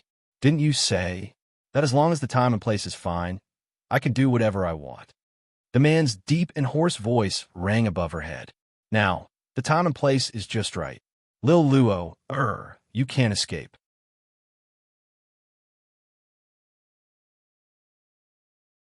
Chapter 3248. DMO Xian accurately caught hold of her little fist that was about to strike him.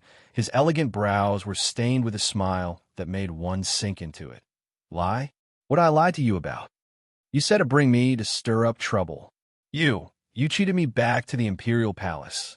Yiqing Luo struggled and cried out. She struggled. The man's other arm had already wrapped around her. Overbearing aura, strong force. It almost locked the young lady's petite body tightly in his arms. No matter how she struggled, she couldn't break free. The closer they got, Yiqing Luo could clearly feel the heat from the man's body, which kept rising. "I didn't lie to you, I am stirring up trouble with you." DMO Xian's voice was hoarse, so clear that it made one unable to resist. You lying paper beast. Woo-woo." Before she could finish her words, she was forcefully sealed by the man. Yiqing Luo originally had no immunity towards DMO Xian, coupled with the man's deliberate release of seductive aura. Just a moment later, Yiqing Luo had already thrown away her armor, stirring up trouble, opening the curtains. The next day, when Yiqing Luo opened her eyes, she had already returned to the inn in the South Continent. Yiqing Luo had just moved. Her entire body was sore, making her face flush red. She recalled last night angrily and annoyed. She gritted her teeth and couldn't help but spit out 2 words, beast. Obviously knowing that they were heading to the East Continent today, this beast still dragged her along to stir up trouble. He even used his honey trap. There was no room for her to resist at all. Yiqing Luo groaned as she climbed up from the bed, grabbing the clothes by the side.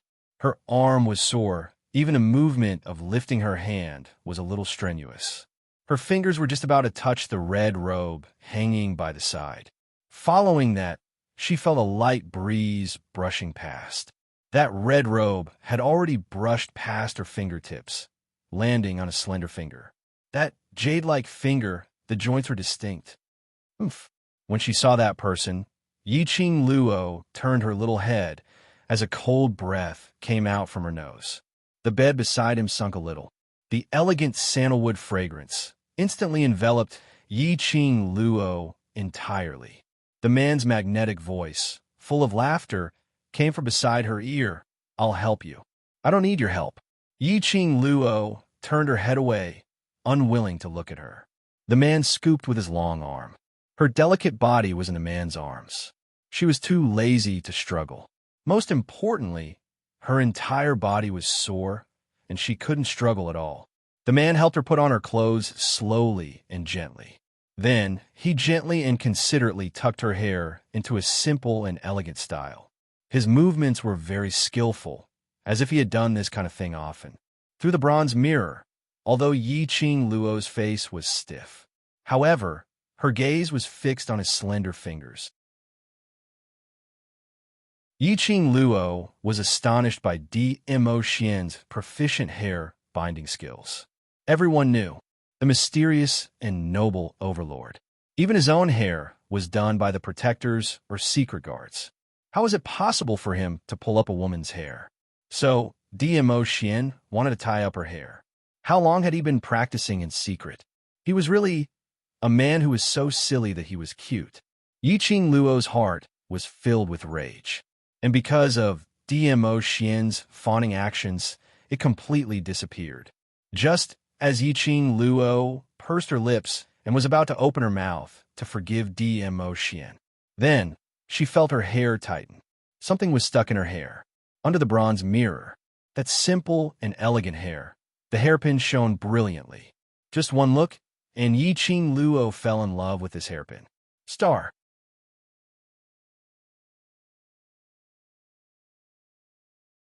Chapter 32:49. The silvery hair was like drops of water flowing between the hairpin. At the end of the hairpin was a cherry blossom carved from transparent crystal, sparkling with brilliance. If one didn't look closely, one would feel that the cherry blossom was like a butterfly fluttering its wings. It was dazzling to the extreme. Yiqing Luo's pair of charming eyes were dazzled by the dazzling light of this hairpin. This is... Yiqing Luo slowly raised her hand. The red robe slid down to the elbow, revealing the fair, jade-like roots. Her glossy fingers, which were coated with fluorescent light, gently touched the hairpin in her hair. Her fingers trembled lightly, touched it lightly. Dmo Xian's big palm held her little hand. It led her trembling fingertips to touch the hanging cherry blossoms. The touch was slightly cool, but with a man's warmth. A gift. The man whispered in her ear, "Do you like it?" Yiqing Luo looked at the man's eyes through the bronze mirror. "This is personally made by you." She could feel it. This hairpin had the man's presence and strength. Dmo Xian didn't say a word, but his arms tightened around her delicate body. His voice was gentle. "Are you still angry?" Yiqing Luo's eyelashes fluttered. Her long and narrow eyes were stained with tears. He waited on her as she dressed. From him personally helping her to tie up her hair. From his extremely gentle, slightly fawning attitude, the fire in her heart had also dissipated completely. Not to mention at this time, after seeing the hairpin personally made by Dmo Xian. All that was left in her heart was full of gratitude. Actually, she wasn't angry. She grew up in the 21st century. The education and thinking she received was different from Nirvana realm. She wasn't very resistant to Dmo Xian's action of bringing her to create trouble. After all, Dmo Xian was a normal man, kissing and hugging her every day. If she didn't have the idea of creating trouble, she would have doubted her own charm. But very unhappy. The one who created trouble and exhausted energy was obviously Dmo Xian. But the one who fainted, lying on the bed, was her. But at this time, all the discomfort and exhaustion had vanished into thin air. Her heart was almost turned into a mess by Dmo Xian. Next time, I'll be more careful and not let you be so tired. Dmo Xian saw that she didn't speak for a long time, and his thin lips moved closer to her exposed skin. Or, the next time, the right to stir up trouble will be handed over to you. Yi Qing Luo, I was touched for nothing. This beast was already thinking of next time. Yi Qing Luo's smile froze as her face sunk. Just as he was about to speak, the man's deep voice sounded again. Everyone is already waiting for us at the city gate. If we don't go out now, I'm afraid we'll have to wait until afternoon before we can set off. Yi Qing Luo was expressing that this shameless beast could forget about deceiving her in the future. Yi Qing Luo and Dmo Xian walked together to the city gates. He accepted the gazes of the crowd. On the other hand, the soldiers and the disciples of the imperial palace stood straight and didn't look sideways. But Devil Class's group of bad friends all had wretched looks in their eyes, with a teasing smile hanging on their lips, using an extremely wretched look to wander between Yi Qing Luo and Dmo Xian. Yin Shaoyi directly laughed out, Jijage.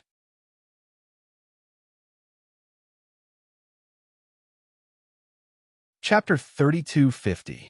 Yi Qing Luo's cold eyes swept past as she stared at Yin Shaoyi. Yin Shaoyi giggled as she shrank into Qiao Jin's embrace. TSK. Our boss has flown into a rage out of humiliation. This means we guessed correctly. Qiao Jin held the young girl in his arms tightly and said warmly, "All right, stop messing around." Yin Shaoyi pouted her lips, but didn't continue teasing Yi Qing Luo. However, the mocking smile on his face did not fade away for a long time. Because Yi Qing Luo had indeed stirred up trouble with Dmo Xian last night, she felt guilty and didn't continue this topic with Yin Shaoyi. Today's departure was also a farewell. Devil Class brothers, as well as Dmo Xian, arranged for 30 Imperial Palace elite disciples to protect them in secret as they returned to the West Continent first to escort Mo Ying back, and at the same time inform the West Continent about the matters regarding the South Continent and East Continent. As for Yi Qing Luo and the rest, they followed the East Wave monarch towards the East Wave continent. After saying their goodbyes, the two groups of people headed in opposite directions and embarked on their journey. Guming personally sent them off until both parties disappeared from his sight. Only then did he and the great general head towards the palace. He had just returned to the entrance of the palace. A guard dressed in the uniform of the Wind Valley sect hurried over. Sect leader Lord. Something has happened. Something has happened. Guming stopped and frowned at the guard. What's wrong? Lord Sect leader. The guard's face was filled with terror as he hesitated and stammered. Young sect leader, he's gone.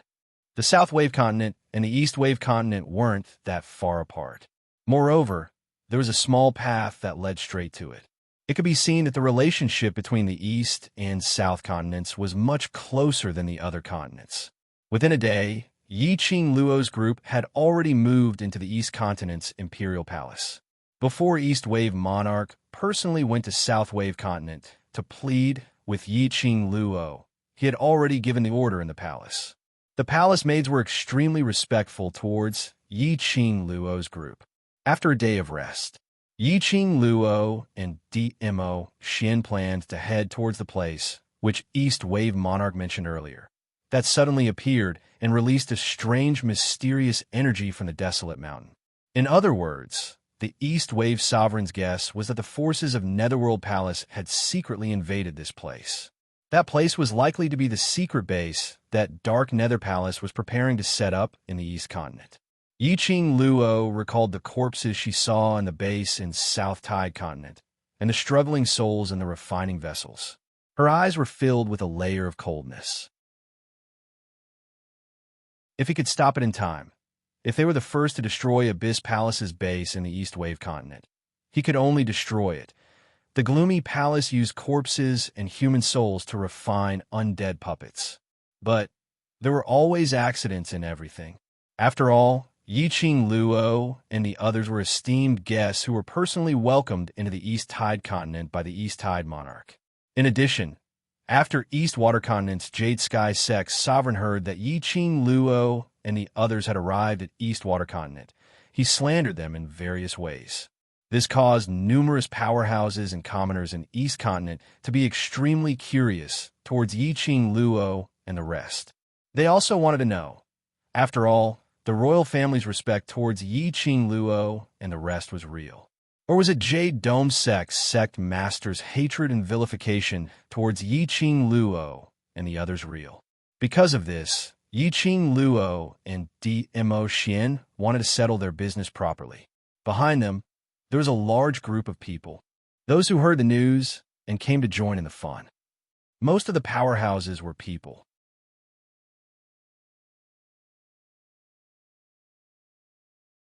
Chapter 32:51. Hence, Yiqing Luo and Dmo Xian were followed by a large group of people. Adding them up, there were at least 50 to 60 people. These people from various powerhouses in East Continent, although they were following behind them, but they didn't go up to disturb them.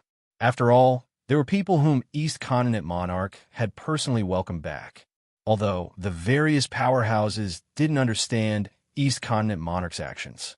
But they had more or less heard of this rumor. South Continent's matters, almost everyone in the entire Nirvana realm knew about it, and the people whom East Continent Monarch had invited back. It was rumored that they were the benefactors who helped South Continent defend South Continent. Could it be East Continent Monarch felt that their East Continent would become the next South Continent? So, as a precaution, he specially invited these people over. But when the various powerhouses saw Yiqing Luo and Dmo Xian, their faces revealed a suspicious expression. This time they were going to investigate that barren mountain. Yiqing Luo originally didn't intend to go over with a large group of people to alert the enemy. Hence, only Yiqing Luo and Dmo Xian headed over.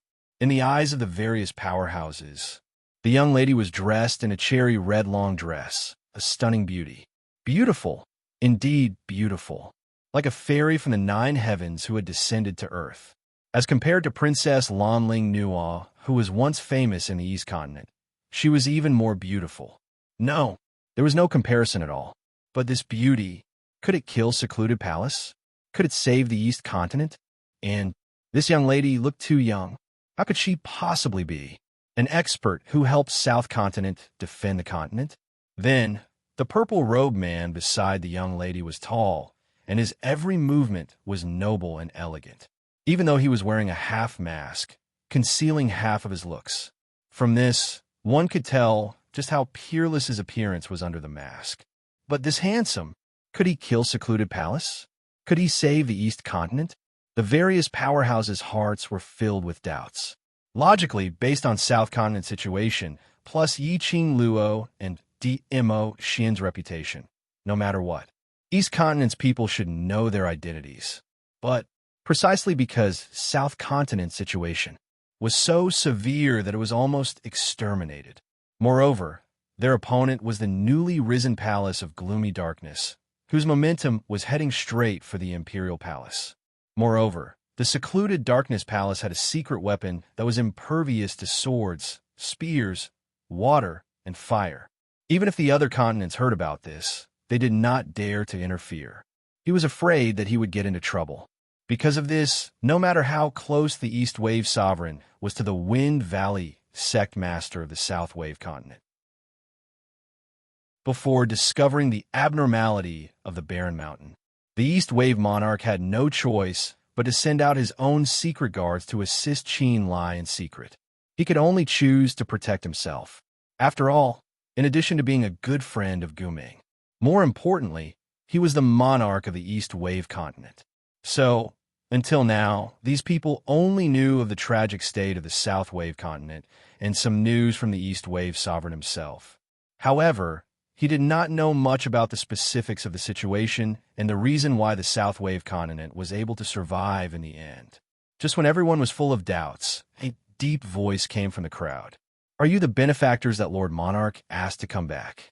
This person asked a question that was on everyone's mind. Many pairs of eyes turned towards the source of the voice. A tall and sturdy man in his 30s strode over.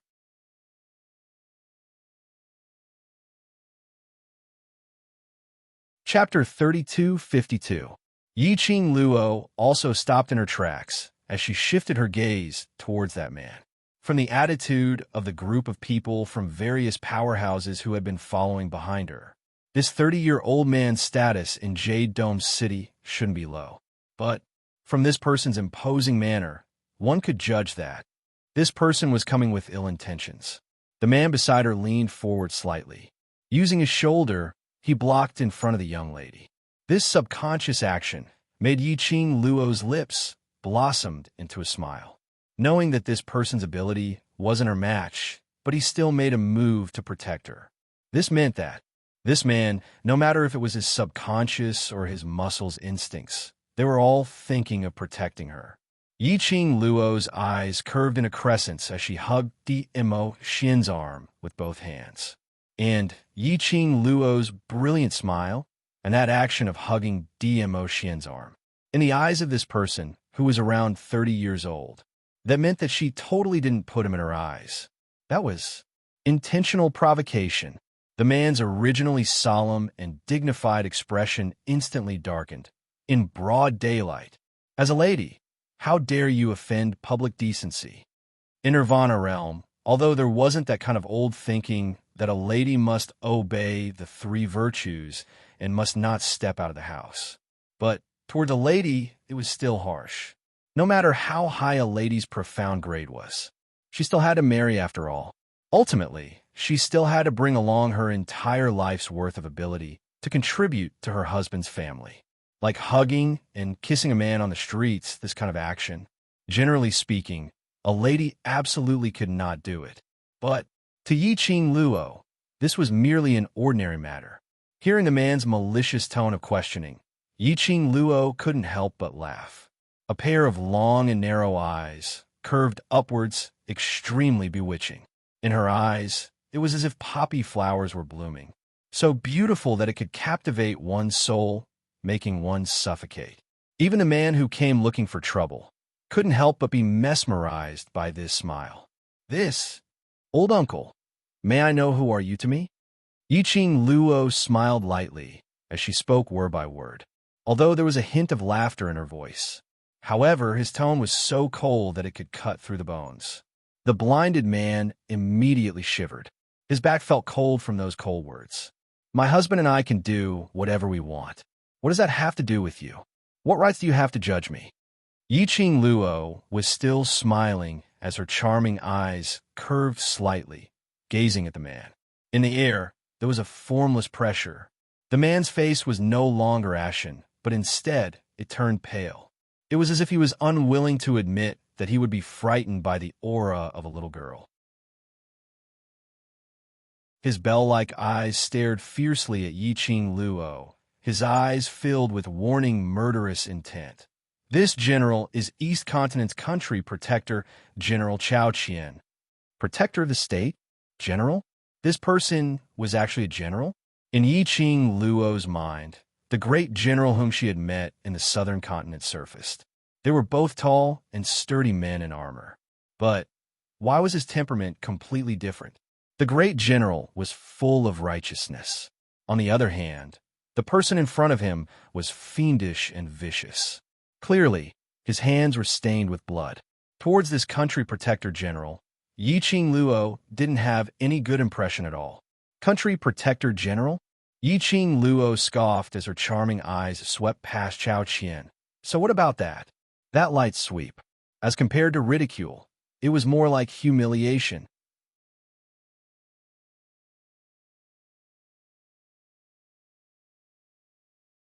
Chapter 32:53. Young lass, didn't your family teach you that when you're outside, a dragon should coil up and a tiger should lie down? Chao Qian's eyes were filled with rage as he released his own aura. He attempted to use his aura to suppress Yi Qing Luo, facing Chao Qian's oppressive might. Yi Qing Luo responded with a smile as the smile on her face remained unchanged. My family indeed didn't teach me this logic. Chao Qian's expression changed slightly as his pupils contracted as he stared at Yi Qing Luo, who was totally unaffected as his brows creased tightly. If your family didn't teach you this, then this general shall teach you. Yi Qing Luo's slender brows rose slightly as she looked at him with a smile, which didn't look like a smile. There's no need to trouble General. Although my family didn't teach me this logic, but they taught me that if there's a silly beep asking for a slap as a kind and adorable young lass, I have to satisfy the silly beep, his wish. Yi Qing Luo's words were simple and vulgar. Even though Yi Qing Luo hadn't made a move to slap him, Chao Qian felt that his face was burning in pain. In front of a young lass. He was the dignified country protecting general of East Tide Continent, but he wasn't able to gain any advantage at all.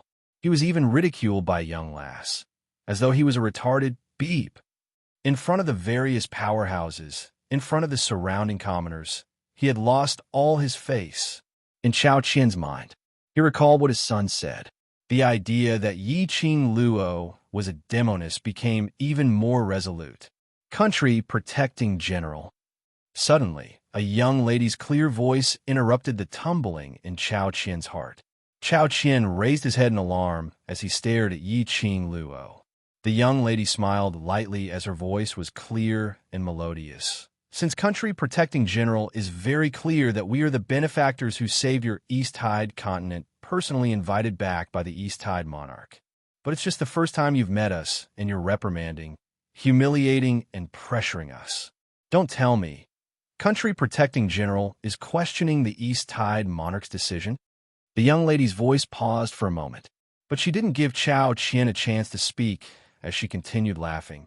Or should I say, East Tide monarch's decision. Country protecting general totally disregards it? The meaning behind her words. It was obvious that he was asking the protector general, are you looking down on the East Wave sovereign? Chao Qian's expression changed drastically as he hurriedly retorted, You, what nonsense are you spouting? My loyalty to the Lord Monarch can be proven by the sun and the moon. At such a young age, you already know how to sow discord. You really have a good upbringing. While Chao Qian was rebutting, he also stepped on Yi Qing Luo's foot. His voice was also extremely loud. He was afraid that the people around him would misunderstand that he was the protector of the state and did not respect the East Wave sovereign. It was also indirectly telling everyone that Yi Qing Luo, this demoness, was intentionally sowing discord. Yi Qing Luo put on an innocent face and blinked her big bright eyes. I'm such a kind and cute little girl, I don't even know the principle of going out. How would I know how to sow discord? I'm just telling you how I feel.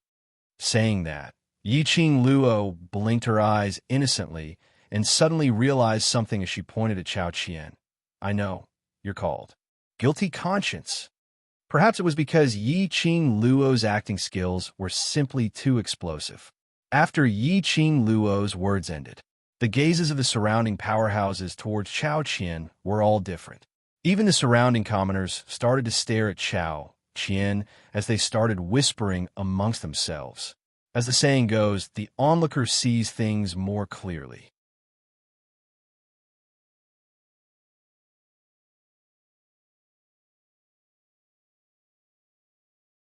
Then, the young girl slowly opened her mouth and said in a clear voice, The East Wave Sovereign personally invited us over, but the Protector General still can't accept the East Wave Sovereign's choice. TSK. So the East Wave Sovereign status in the East Wave continent is lower than that of a Protector General. Damn girl, how dare you try to sow discord? Chao Qian scolded angrily, his eyes wide open. I was worried that Lord Monarch would be deceived by a silly little girl like you. So I came here to test your strength on behalf of Lord Monarch." The protector of the country was overbearing. The girl's expression was light and indifferent. It formed a sharp contrast. None of the people from the major forces or the commoners spoke up to break the silence. They were not fools. Speak up and help the protector of the state. Wouldn't that confirm what the little girl said? That she was questioning their respected Lord Monarch? Open his mouth and help that little girl? Wouldn't that be offending the Protector General? Besides, they were also very curious about the young lady's strength. Hence, everyone maintained their silence in tacit understanding. But in his heart, there was an urgent hope. Fight! Fight! Fight!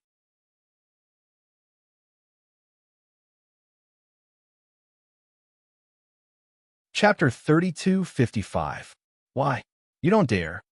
Chao Qian placed the huge axe heavily by his side. The huge axe crashed onto the ground with a loud dong sound. The crowd only felt that. Their feet seemed to have trembled thrice. The commoners were so shocked that they cried out in shock as they started to retreat. Chao Qian was apparently very satisfied with the commoners' reaction. He straightened his back as that valiant and dignified facial features displayed a solemn expression. "Little lass, don't think that I am bullying you just because I am older than you. I am doing this for the sake of East Tide Continent's future. But don't worry, I am not someone who doesn't know the severity of things. I just want to see your ability to see what standard it is. I will show mercy." When he said the last part of his sentence, Chao Qian used that kind of high and mighty, disdainful attitude when he opened his mouth. Finishing his words, Chao Qian held his head high and puffed out his chest, waiting for the young lady to apologize or beg for mercy. But he waited and waited. Chao Qian only waited for a puff filled with sarcastic laughter. That laughter was obviously very pleasant to hear, but in Chao Qian's ears, that was like a sharp knife, fiercely piercing his face. Yiqing Luo's lips curled into a cold smile as she crossed her arms, staring at Chao Qian. Her waist suddenly tightened. Yiqing Luo's eyes flickered slightly as she looked sideways at the man beside her. She heard Dmo Xian's deep and hoarse voice, drifting into her ears. "Noisy, I'll go settle it," Dmo Xian said as his sleeves moved slightly towards a brainless cannon fodder like Chao Qian. Dmo Xian only needed to wave his sleeves slightly, and he would be able to dismember Chao Qian into 1,000 pieces, leaving nothing behind. Xian, a hand covered Dmo Xian's arm, suppressing his overflowing profound energy. "Since we are here to help East Tide Monarch, if this matter blows up, it will be very troublesome. Fighting with the country's general, no matter what the consequences were. They would eventually be estranged by the East Tide Continent's commoners or other powerhouses. This would also give the secluded palace an opportunity, unless there was a need. Yiqing Luo really didn't want to waste time and energy to tangle with this brainless general. Let's go." Yiqing Luo held onto Dmo Xian's arm as they walked past Chao Qian. The axe-wielding Chao Qian was left to the side. Chao Qian stood rooted to the spot, stunned for a long while before he abruptly reacted. "Little girl, are you afraid? Feeling guilty?" Chao Qian stared at Yiqing Luo's back as his eyes flashed past a glint of as expected. The embarrassment of being ignored was replaced by delight. Chao Qian hefted his giant axe and strode forward. "Little girl, if you're afraid, apologize to me. Then follow me to Lord Monarch and tell him you lied to him. This general will be merciful and let you go. Otherwise," as he spoke, a proud smile appeared on his face. At the moment when Yiqing Luo didn't dare to fight with him, Chao Qian felt extremely carefree. His son was right. This little girl was a little demon who used her beauty to serve others. At this moment, the powerful lover was not here. She didn't even have the courage to exchange one move with him. Ridiculous. Just based on this little demon, was she worthy to be called as East Tide Continent's benefactor? Chao Qian's eyes flashed with a murderous intent.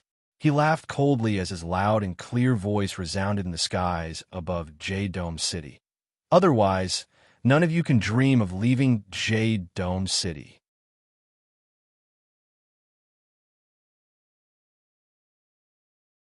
Chapter 3256. Close the city gates?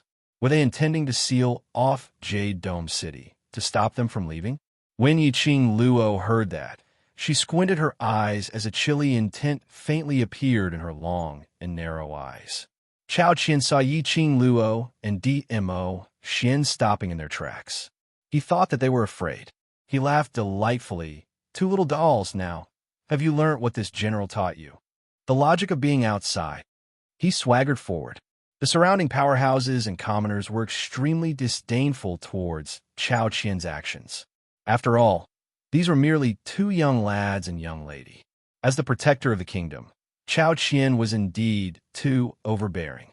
But although these two little dolls didn't look like they were afraid of the country protecting General, but they refused to bother about the country protecting General. This made everyone's hearts start to have suspicions. If these two kids were really swindlers who swindled and deceived people, then wouldn't they be lying to their monarch? If this matter were to be spread out, their East Tide continent would become a joke. Everyone's gaze towards Yiqing Luo and Dmo Xian was filled with a strange expression. Some even started to whisper to each other. Originally the commoners and various powerhouses who didn't want to interfere in this matter. Instinctively, they started to surround Yiqing Luo, although they didn't make a move. But they used their own bodies to block Yiqing Luo's path of leaving. Apparently, they were forcing Yiqing Luo to give an explanation. Yiqing Luo had not expected that she had just arrived in East Tide continent and she had already caused such a huge ruckus. It directly broke the original plan that she and Dmo Xian had set. Yiqing Luo's gaze swept past those commoners calmly, as the expression on her face still didn't have any changes. Her emotions were also calm, without any fluctuations. Moments later, her gaze fell on a Chao Qian.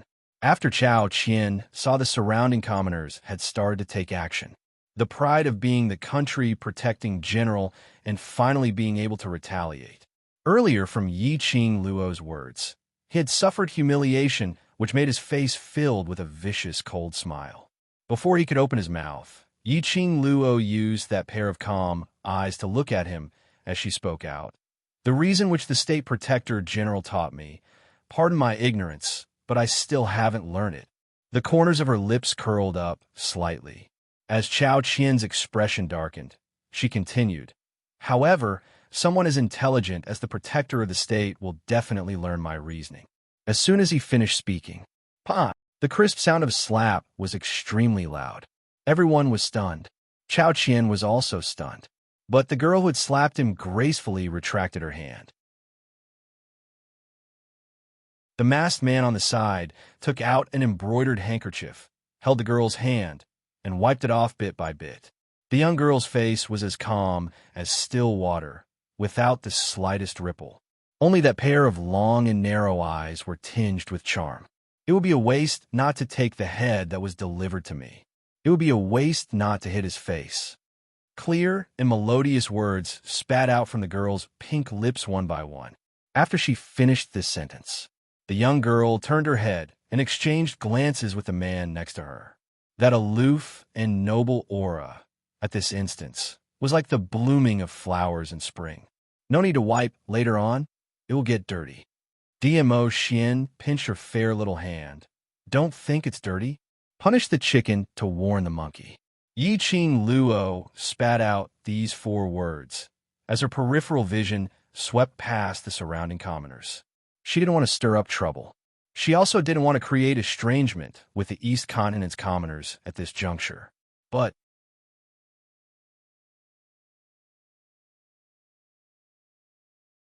Chapter 3257. The surrounding people from various large powerhouses in East Tide continent had basically all arrived, and numerous Jade Dome sex commoners were also present. Since the people of the East Water continent all had doubts about her strength, it was only natural. Then, she would use Chao Qian as a warning to others, so that these people would dispel their suspicions. As for the consequences, That would depend on how the East Tide monarch would handle it. Yiqing Luo, who had decided to kill the chicken as a warning to others, didn't intentionally suppress her anger. She shifted her gaze towards Chao Qian. Her eyes were filled with frost. I wonder if the intelligent country protecting general has learnt the logic that I've taught you. That slap was not only on Chao Qian's face, it was also a slap on his dignity. In front of so many people, he was the country protecting general, and he was slapped by a young lass who was still wet behind her ears. If this matter were to be spread out, it would definitely become a joke after a meal. Chao Qian's eyes suddenly turned scarlet red as he raised his huge axe and chopped it down towards Yiqing Luo's direction. Profound qi burst forth, stirring the surrounding air. A gust of strong wind also lifted the young lady's black hair on her shoulders. If it was previously, Chao Qian was here for his son. Then now, Chao Qian was really infuriated by Yiqing Luo and wanted to kill her. Bam! The huge axe fell. Vast profound energy surged and rolled. Monstrous waves of qi spread out in all directions. The people from the major forces were all forced to take a few steps back by this powerful aura. As for the other commoners, those with weaker bodies clutched their chests as they spat out blood. After the various powerhouses avoided that powerful aura, they immediately looked towards the direction of the billowing airwaves. The masked, noble, elegant, and unapproachable man stood outside the safe zone. That man had obviously been standing beside the young lady earlier, and now he actually escaped to the safe zone by himself. What a pity for that devastatingly beautiful young lady. She must have been split into two halves by the country protecting general. Everyone sighed regretfully. Just at this moment, they suddenly heard someone exclaiming, That young lady is actually fine. She received General's axe barehandedly." What? Everyone was startled by this person's scream. Everyone craned their necks to take a closer look. Chi waves rolled and surged violently. The strong wind around them danced wildly, gradually blowing away the surging airwaves. It revealed two people standing in the middle of the street. Chao Qian gripped the giant axe with both hands and maintained a posture of cleaving downwards. As for the girl, he merely lifted his right hand. Under the sunlight, his right hand seemed to be plated with a layer of golden brilliance. She spread her fingers and faced the sharp axe. All he had to do was move the axe forward a little. That sharp axe could definitely chop off the girl's right hand. However, the axe did not chop down for a long time, no. It wasn't that Chao Qian hadn't slashed down. Instead, some of the faction leaders clearly saw it. A wisp of profound light flashed in the young girl's palm. It was that profound light that had blocked Chao Qian's giant axe. This caused the cultivators from the various powers to widen their eyes. He used only one hand to block the weapon of the general of the protector of the state. This in the entire East Wave continent. There were probably not many people who could do this.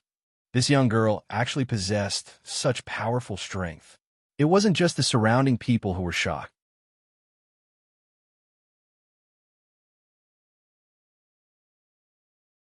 Chapter 32:58.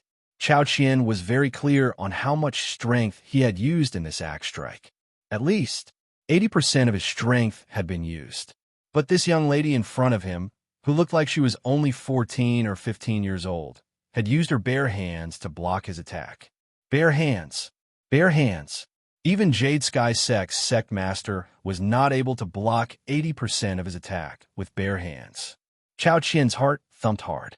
Could it be that, right from the start, he was wrong? This person who was personally invited by the monarch, her ability was really very strong? No, not right. This was totally different from what his son had said. Hadn't his son said that this young lass didn't have any ability and only knew how to use her beauty to seduce men, making men stand up for her? Chao Qian's heart was in a mess. Has the State Protector General's attack ended? The young lady's clear and sweet voice broke Chao Qian's shock and deep thoughts. Chao Qian suddenly raised his head as he met the young lady's face in a fluster. When he raised his head, He met Yiqing Luo's pair of eyes, which contained a gloomy coldness and a faint smile. He felt an icy cold electric current coursing through his forelimbs. Then, next it's my turn. The young lady's lips curled up brilliantly as her smile was like a blooming flower, peerlessly beautiful. That clear and sweet voice was filled with a joyful smile. Words that could be said, but it made the surrounding people's hearts inexplicably suffused with a chill. Chao Qian's heart had a ominous premonition. His heart was like a drum as it rumbled endlessly. Now, the young lady laughed softly. At the same time, Chao Qian felt an intense, numbing pain coming from his arms, which were holding the huge axe tightly.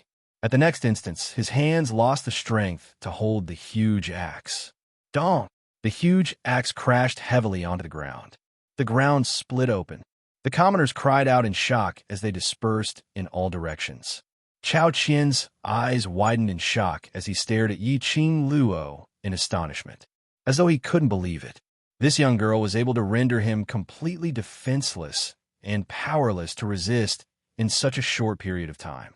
The young lady's smile slowly grew wider. It set off that gorgeous face which looked like a poppy flower slowly blooming. She exuded a suffocating charm. Immediately after, a gust of wind slowly lingered around the young girl's body. Shortly after, it violently surged. As the wind blew, the gravel on the ground, the small items from the surrounding stalls, the trees, the houses, all of them made crackling sounds as they collided with each other. The sound was like a deadly symphony from hell. Chao Qian's heart surged with unprecedented fear. His heart felt like it was going to jump out of his throat. The corners of Yiqing Luo's lips maintained a faint arc that seemed like a smile, yet not a smile. A pair of calm and emotionless eyes stared fixedly at Chao Qian's increasingly terrified face. A dark red glow condensed on her slender and fair fingers. That dark red glow gradually enlarged on her fingertips. No, you can't. If you dare to kill me, His Excellency Monarch will not let you go. He won't. Chao Qian was so frightened that he could not speak coherently, his voice trembling. Yiqing Luo shifted her vision from the red glow on her fingertips to Chao Qian. She grinned and chuckled. I won't kill you, don't be afraid. Her clear and sweet voice rang out in a leisurely manner. The young lady slowly raised her hand and waved it downwards toward Chao Qian.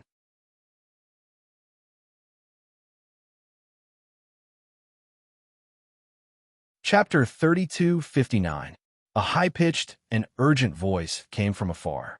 The commoners cried out in shock as they fled towards the two sides of the street.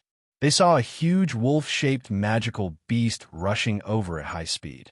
After the magical beast charged over, a bright yellow figure jumped down from the magical beast's back and walked towards Yiqing Luo. Eastwave Monarch, why are you here? Yiqing Luo was slightly stunned when she saw the person who stopped her. Wasn't the person in front of her the East Wave Royal Palace, East Wave Monarch? Imperial Madam, please calm down. Calm down. East Wave Monarch was sweating profusely as he panted heavily while cupping his fists towards Yiqing Luo to plead for leniency. Country Protector General's action is indeed a little too extreme. I will definitely punish Country Protector General for this matter. After East Wave Monarch finished his long string of words, he gasped for air. Apparently, he had rushed over to stop Chao Qian and Yiqing Luo after he found out about the matter. East Wave Monarch's appearance made the surrounding people enter a state of shock. After they regained their senses, various powerhouses all knelt down on one knee. Sir Monarch. When the commoners heard this loud and clear voice, they were so shocked that they all knelt down on the ground with a plop. In Nirvana realm, although the sects were the most respected and the royal family second, but in most people's eyes, the royal family was an existence which made people fearful. Like East Wave Monarch's holy face, ordinary powerhouses cultivators could hardly be seen a few times a year, not to mention the ordinary commoners. The surrounding crowd all looked at East Wave Monarch in a daze. Taking another look, East Wave Monarch's attitude towards Yiqing Luo was extremely respectful. Recalling the scene where Yi Qing Luo blocked Chao Qian's attack barehandedly and counterattacked, Chao Qian had no way to resist at all. The surrounding crowd's gaze towards Yi Qing Luo had turned into reverence. This change was extremely obvious. Chao Qian, who had just escaped a calamity, was held up by his own soldiers as he panted heavily by the side. He deeply felt that the gazes which the crowd shot towards him seemed to be ridiculing him. Hearing East Wave Monarch's submissive tone, Chao Qian's eyes were almost spitting fire. How would Yi Qing Luo not sense Chao Qian's attitude? But looking at East Wave Monarch's sincere and apologetic face, Yi Qing Luo finally knew that she deserved to die as she slowly retracted her 5 fingers and retracted her aura. The East Wave Sovereign heaved a sigh of relief. "Thank you, Emperor Madam. I did not handle this matter well. I apologize on behalf of the East Wave continent." Saying that, he bowed towards Yi Qing Luo. He stood up and looked in the direction of the crowd. "I know that I invited 2 helpers from other continents on my own initiative. It is understandable that you would question their strength." The East Wave Sovereign spoke slowly, displaying the might of a sovereign. "Therefore, in front of everyone, I swear in the name of the ruler of the East Water Continent that I am willing to vouch for Madame D and young Master D. They are definitely the saviors of the East Water Continent." As soon as he finished speaking, the East Wave Sovereign's imposing gaze swept across everyone present. Then, he emphasized each word with dignity. "If that's the case, I hope that everyone will give me face and believe in my choice." The various powerhouses' cultivators looked at each other in dismay. The commoners were already trembling under the pressure released by the East Wave Sovereign. Their Lord Sovereign had already used his Lord's name to swear, even if they still had some suspicions towards these 2 young men and young lady. So naturally, they would not disrespect the Lord Sovereign. Star.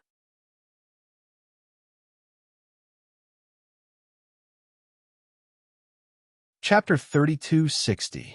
Moreover, everyone had witnessed with their own eyes the scene of Yi Qing Luo blocking Chao Qian's attack barehandedly. The commoners all bowed their heads as they replied respectfully, "We believe in Monarch," before they could finish their words. Suddenly, a sharp and ruthless roar was heard. "Don't be fooled by them. This demoness isn't here to save the East Wave continent. She's here to destroy it." The coarse roar was heard hurriedly from afar.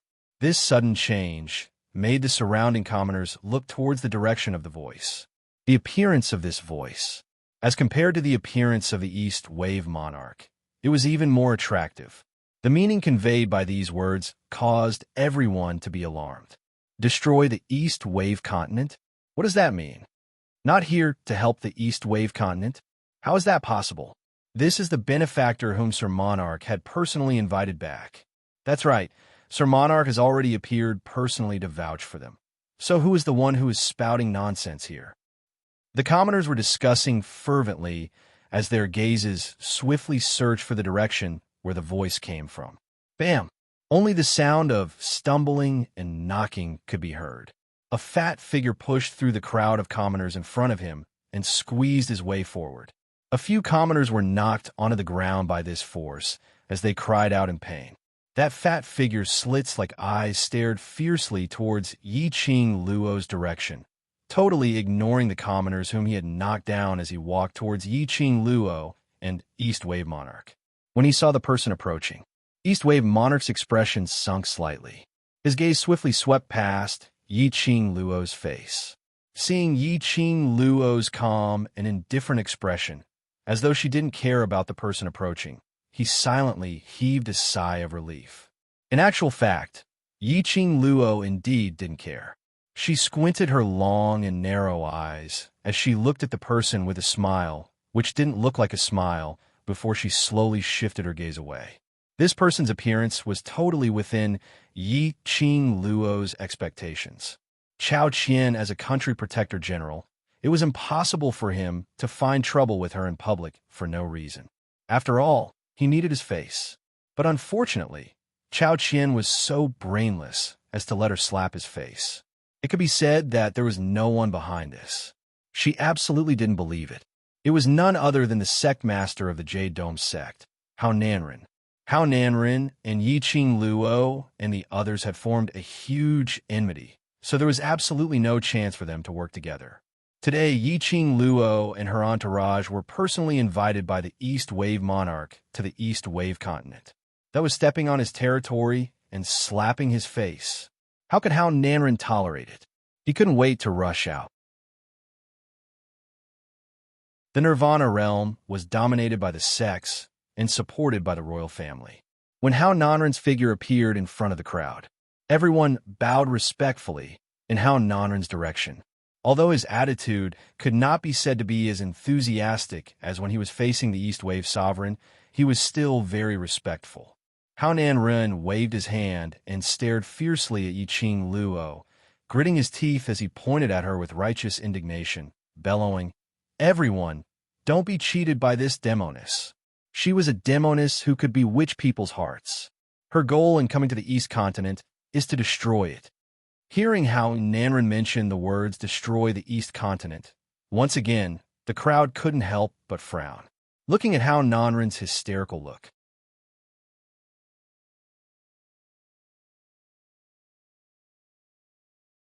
Chapter 32:61.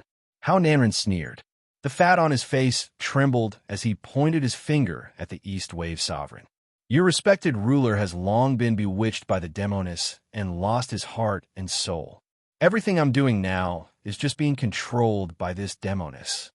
Hao Nanren's words stunned the onlookers. Their lord monarch had been bewitched by the demoness? No, that's impossible. Their lord monarch was clearly sane. The East Wave sovereign's face turned red with anger when he heard Hao Nanren's words. Following that, she quickly shot a glance towards Mo Xian's direction. What did he mean by being bewitched by the imperial madam? What do you mean by losing my soul? No matter how lustful he was, he did not have the guts to flirt with the sovereign's woman. What if Zun misunderstood him? The East Wave sovereign hurriedly explained, "Sect master of the Jade Dome sect, what nonsense are you talking about? The only thing I have for you is gratitude." Following that, he cupped his hands in obeisance towards Mo Xian's direction as his voice was steady and dignified. "Moreover, Imperial Madam already has a husband, and I have great respect for young Master D and Imperial Madam, so I will absolutely not cross the line." With that said, the East Billow Sovereign's face darkened as he hollered angrily, "Sect Master of Jade Dome Sect, what are your intentions for slandering me like this?" The East Wave Sovereign's attitude was extremely righteous. The crowd's suspicions about the East Wave Sovereign were shattered by his words. Hao Nanren's eyes turned cold. He clenched the fat on his arm so tightly that he almost squeezed the flesh out of his arm. "Huh? East Wave Sovereign, do you dare to use your title as a sovereign to tell the people you care about that you didn't abandon your own niece for that demoness? Do you dare to say that you didn't lock your own niece out of the country for that demoness?" Hao Nanren's words caused the East Wave Sovereign's expression to change drastically. He looked at the citizens who were filled with confusion. He opened his mouth, but he couldn't spit out the words that were already at the tip of his tongue, because he chased Lanling Nua out of the country. It was indeed to please Yi Qing Luo. As the monarch of the Eastern continent, he absolutely could not lie to his people. The East Wave Sovereign hesitated for a moment. This also increased the suspicions of the onlookers towards the East Wave Sovereign. The corners of Hao Nanren's mouth twitched in an extremely secretive manner, revealing a mocking smile. This smile quickly disappeared into the depths of his cold eyes. Taking advantage of the fact that everyone was already suspicious of the East Billow continent, he struck while the iron was hot and continued. The East Billow Sovereign has no way of refuting this, right? Because your heart has already been completely bewitched by that demoness. Now you're blindly following that demoness lead. The way I see it, you invited this demoness back to the East Continent this time because you plan to let this demoness take over the East Continent's imperial family and gradually invade the East Continent. Hao Nanren was very clear. How selfish could the human heart be? Once it involved his own interests, everyone would go crazy for it. So, when Hao Nanren mentioned that Yi Qing Luo's motive was to make the East Waves royal family a figurehead, to invade the East Waves continent, the onlookers turned pale with fright. He couldn't help but feel scared. What Hao Nanren said might be true. Whether it was the profound practitioners of the major forces or the common people, all of them had different thoughts when they heard Hao Nanren's words. The sounds of discussion rose and fell. There were also people pointing and gossiping.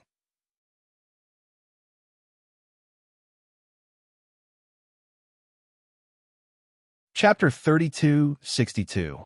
East Waves monarch's face turned steely green. His fists were clenched tightly in anger as green veins popped out. This Hao Nanren obviously bore a grudge for what happened in South Waves continent. Facing the crowd's discussions and distrust, East Waves monarch's expression turned uglier and uglier. Although in East Waves continent, Jade Dome sect status was higher than the royal family. But the royal family's existence was to balance Jade Dome sect. If Jade Dome sect insisted on doing things their own way, then he wouldn't be afraid of Hao Naoren. East Waves monarch's icy cold expression slowly froze as an imposing and domineering aura was unleashed. East Waves monarch. Suddenly, a clear voice broke East Waves monarch's anger, which was about to explode. This voice wasn't loud. However, it was able to gently and slowly suppress the emotions of the East Wave sovereign. East Wave's monarch swiftly turned around and looked at Yi Qing Luo. When he met Yi Qing Luo's serene eyes, he felt a chill down his spine as he lowered his head. I'm sorry. I can't lie to the commoners. I understand. Yi Qing Luo waved her hand as she interrupted his words. Hao Nanren grabbed hold of this point of yours to make you lose the commoners' trust. The more you say, the more mistakes you make. Now Hao Nanren is waiting for you to get angry. As long as you get angry, your embarrassment will turn into anger and Hao Nanren will achieve his motive. Madam is right. East Waves monarch's eyes were surging with emotions as his fists under his dragon robe clenched even tighter. Originally, he was still considering how to fulfill Yi Qing Luo's conditions, which meant that Yi Qing Luo was willing to help East Waves continent, and he had to fulfill the corresponding conditions. When Secluded Palace attacked, he wanted all the forces in East Waves continent to not extend a helping hand to Jade Dome sect. Nirvana Realm's main sect was a difficult condition for him. Moreover, he still had a sliver of pity towards Hao Nanren.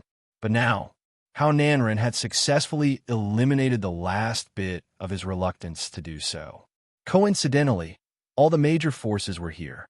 Then he would make use of this opportunity to make all the major forces stay away from Jade Dome sect. East Waves monarch's peripheral vision slightly glanced towards D.M.O. Xian's direction. He was secretly thinking about what chance to expose the Overlord's identity, as long as the Overlord's identity was revealed. Basically, there was no one in the entire East Wave continent who dared not to believe him. East Wave monarch's peripheral vision did not escape Yi Qing Luo's sight. It was just a glance. Yi Qing Luo was very clear about East Waves monarch's way of doing things. This was indeed a good way to slap Hao Nanren in the face and divide the Jade Dome sect from the other major forces. It would also let Chao Qian, the protector of the kingdom, understand that as a protector of the kingdom, he could easily be used as a tool. It was fine if it was her today. If it was someone else, as the country protector general, his every move could affect the entire Jade Dome city and even the East continent. East Billow Monarch detected Yi Qing Luo's gaze as he took a look at Chao Qian and then at Yi Qing Luo. Immediately, he understood what Yi Qing Luo was thinking about. He coughed lightly and said awkwardly, Actually, the general wasn't used by Hao Nanren, because he treated Nua as his daughter-in-law. Lanling Nua, daughter-in-law, Yi Qing Luo. As expected, a moron would only fall for a moron. Lanling Nua, that brainless narcissist, attracted the brainless family of the state protecting general.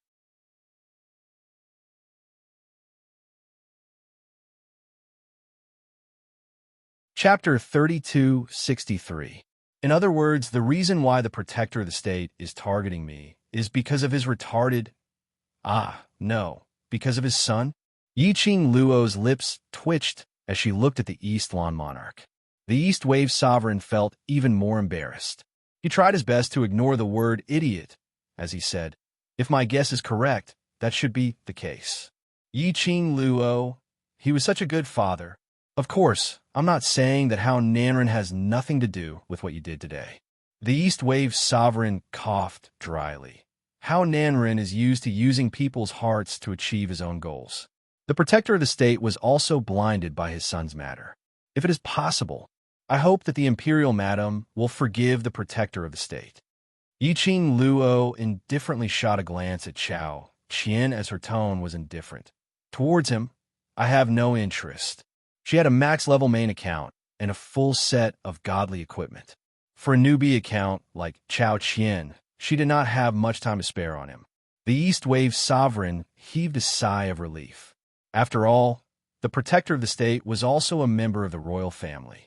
If Yi Qing Luo wanted the kingdom protecting General's life, the East Wave imperial family would definitely be affected.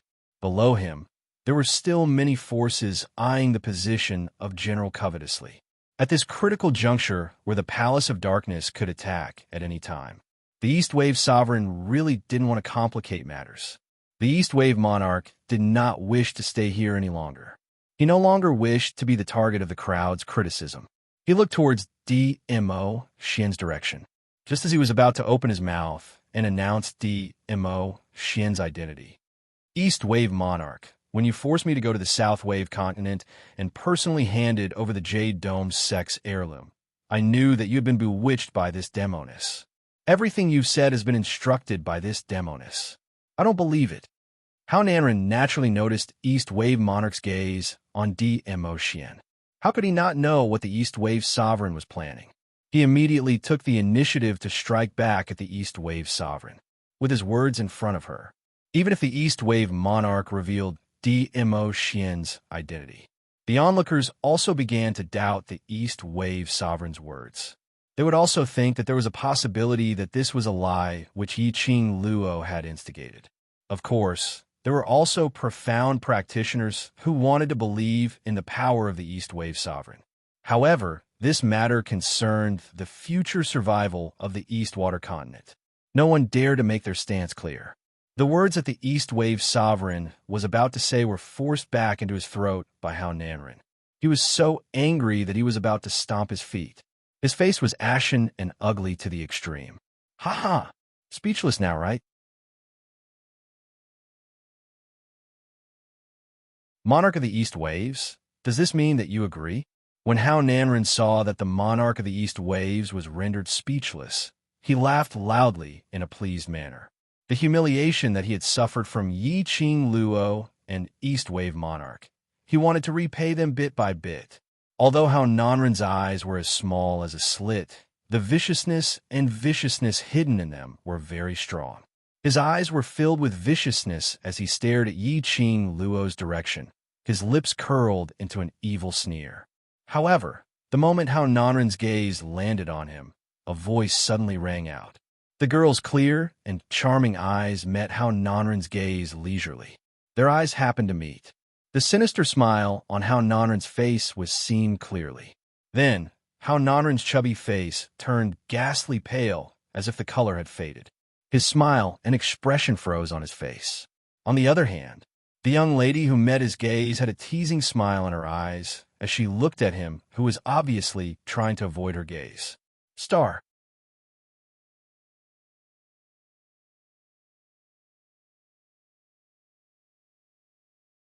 Chapter 3264. Jade Dome Sex Sect Master. Yi Qing Luo opened her mouth as her voice was clear and sweet. Just a single call, and Hao Nanren's entire body seemed as though he was struck by lightning as he kept shivering. That fat pig-like body was shaking so much that a pot of oil could be flung out. What are you trying to do? This sect master is warning you. This is East Continent. If you dare to make a move. In South Continent, Hao Nanren had suffered quite a number of losses in Yi Qing Luo's books. adding on to the fact that he was very clear of this young lady's close relationship with a mysterious and respectable overlord. Especially, he took out a fake Azure Dragon Pearl and was exposed by Yi-Ching Luo. Yi-Ching Luo used that kind of humiliating method to get someone to throw him out. He, East Continent's Jade Dome sect master, suffered the treatment of being thrown out of the city gates in South Continent. This matter had even spread to East Continent. He had always been a joke in East Continent. Towards Yi-Ching Luo, Hao Nanren had already formed a reflex fear mentality. If I make a move, what can you do? Yi-Ching Luo naturally saw the terror on Hao Nanren's face. Following Yi-Ching Luo's advance, he took a small step forward. Hao Nanren was so scared that he quivered as his entire body bounced on the spot. You dare? With a swoosh sound, his entire body's profound energy was unleashed at this instance. The surging profound energy turned into a hurricane as it whizzed around him, preventing others from getting close. No, to be more accurate, it was guarding against Yi-Ching Luo's approach. But just this degree of hurricane could stop her? Yi-Ching Luo scoffed lightly. She raised her fair palm, and in an extremely lazy manner, she pointed her palm towards Hao Nanren's direction. Profound energy, not congealed yet. Yi-Ching Luo's chest suddenly felt a scorching, hot sensation surging. That was the direction of her profound jade heart. Why did her profound jade heart have a reaction again? Yi-Ching Luo frowned slightly as she lowered her eyes to look at her profound jade heart. Immediately following that, she sensed a riot coming from the pet space. Master, don't fight, don't fight. Chi-Chi feels an unusual presence. Chi-Chi's crisp voice came from the pet space. Then, Chi-Ao Jiao's small, arrogant voice rang out. Foolish human, if you hit me with that palm, you'll be the one to regret it. Yi-Ching Luo's raised palm slowly retracted as she clenched it tightly. What's going on?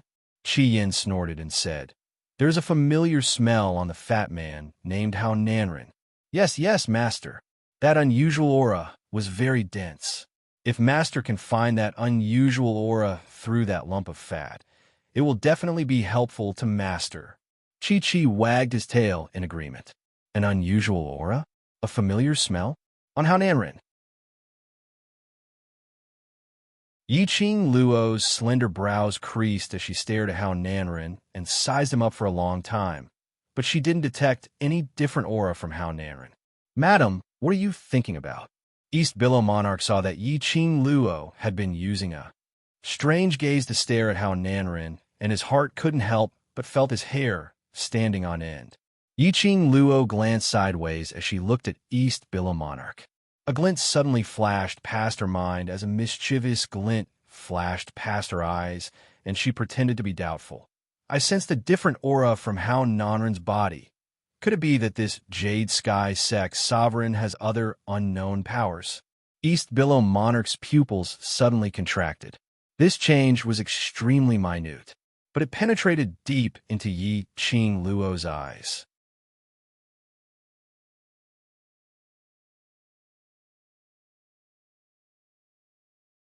Chapter 3265. Previously, Yi-Ching Luo had crossed hands with Hao Nanren, but at that time, her little companions didn't show any special reaction. This time, when Hao Nanren released his profound energy, Chi-Chi and Chi-Yin sensed a strange aura.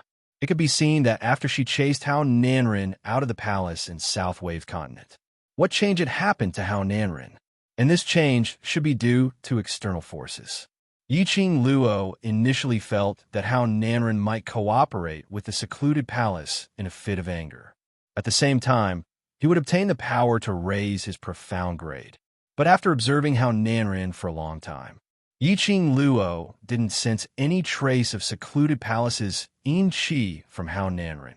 Furthermore, if Hao Nanren really cooperated with the secluded palace, then it was impossible for him to find trouble with her in front of the various powerhouses, cultivators, and the commoners, even to the extent that he publicly expressed the discord between Jade Dome sect and East Wave's royal family.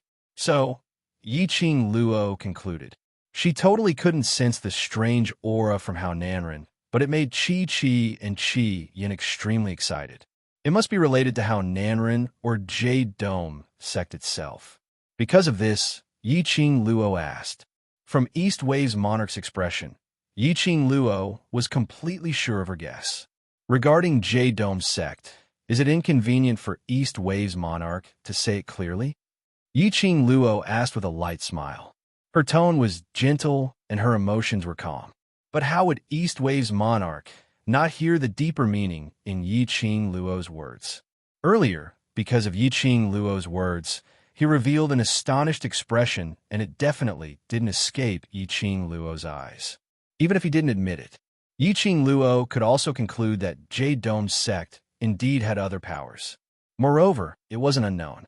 East Wave's monarch pondered for a moment in his mind and quickly chose Yiqing Luo's side. He lowered his voice and explained to Yiqing Luo, "It's not inconvenient to say it clearly. Actually, in East Wave's continent, it's not considered a big secret, but I feel that it has nothing to do with this. Tell me about it." Yiqing Luo raised her brows curiously. East Wave's monarch said, "In East Wave's continent, Jade Dome sect's rear mountain, there's a forbidden grounds. That forbidden grounds has a mysterious and powerful force." Forbidden area? Yiqing Luo ridiculed in her heart. Another forbidden plot? Why did every sect seem to like playing the game of Forbidden Lands? East Wave monarch naturally didn't know about Yiqing Luo's ridicule from the official as he continued. That Forbidden Zone, a long time ago, actually didn't belong to Jade Dome's sect. But before that, countless profounders had wanted to enter the forbidden area and obtain the energy within it. But none of them survived. The East Wave sovereign's expression turned solemn as he finished his last sentence. He clenched his fists. Because of that forbidden area, the East Water Continent had lost many profound practitioners. On the surface, the number of profound practitioners they had lost had already caused him incomparable heartache. Not to mention the profound practitioners who had secretly snuck into the forbidden area. So, in the face of heavy losses, the East Billow Imperial family and the Jade Dome sect came to an agreement. The Jade Dome sect will guard that forbidden area and prevent cultivators from taking risks. Yiqing Luo had only listened to the first half of the story and had already imagined the rest of the plot. The East Wave monarch was taken aback. How did Madame Emperor know? Yiqing Luo, it was just a random guess.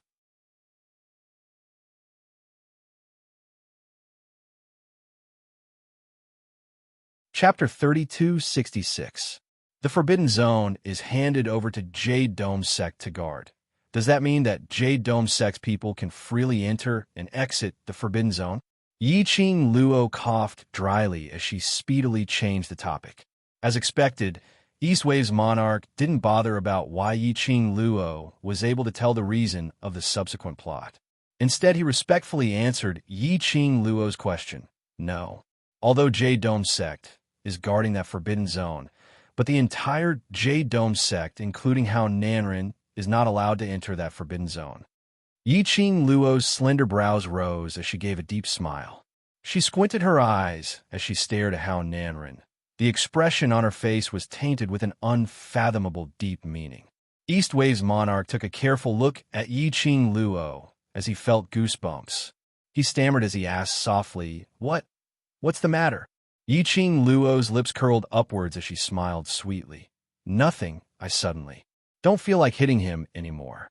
Saying that, Yiqing Luo swung her arm as she walked towards Dmo Xian's direction. Hao Nanren's original flame was still rising as he tried to stop Yiqing Luo's attack. After hearing Yiqing Luo's words, like a frosted eggplant, his entire body slackened. The taut muscles in his body slowly relaxed at this moment. The hurricane aura around him slowly subsided. After his tensed-up emotions, the moment he relaxed, it made his entire body feel weak as his breathing became heavy, taking in big mouthfuls of air. But when Hao Nanren saw Yiqing Luo walking towards Dmo Xian, his heart, which had just relaxed, started to hang in suspense again. Others didn't know that the purple-robed man was the overlord. He knew it wasn't that Yi Qing Luo didn't want to fight with him, but she intended to let the overlord take action. No, absolutely not.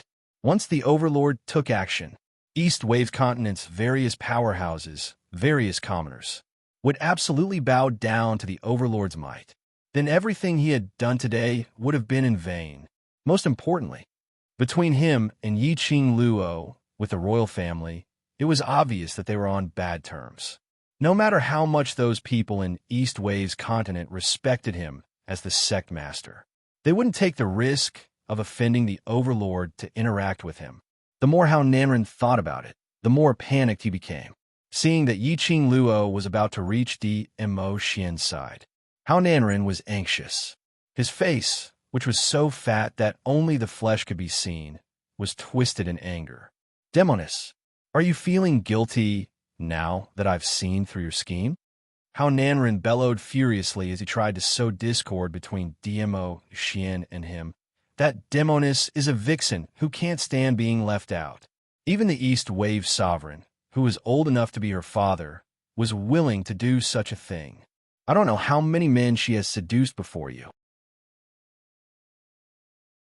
Under Hao Nanren's anxiousness, he only wanted to break up the relationship between Yi Qing Luo and Mo Xian.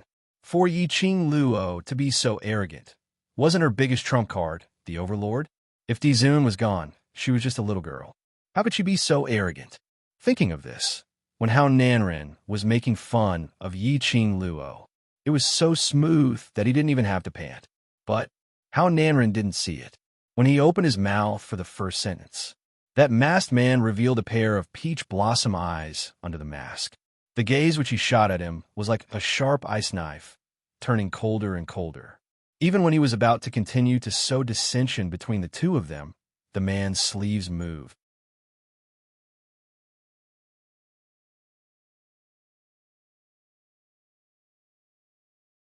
Chapter 3267. Hao Nanren intended to sow discord, but it turned into a miserable shriek. He didn't have any precaution against Mo Xian. Of course, even if he had precaution, if Mo Xian made a move, it would be hard for him to escape. Hence, Hao Nanren forcefully withstood Mo Xian's palm strike through the air. Inside his body, his 5 viscera and 6 bowels churned and twisted together. He opened his mouth and spat out a mouthful of blood. He fell heavily onto the ground with a pale face as he howled in pain. The surrounding crowd revealed an aghast expression. In their subconscious, they still wanted to respect the sect and wanted to go up to support their sovereign, but facing the purple-robed man's cold intent. To hell with this idea of being the most respected. All of them watched how Nanren sprawled on the ground vomiting blood, as though he was a piece of meat rolling in a hot pot.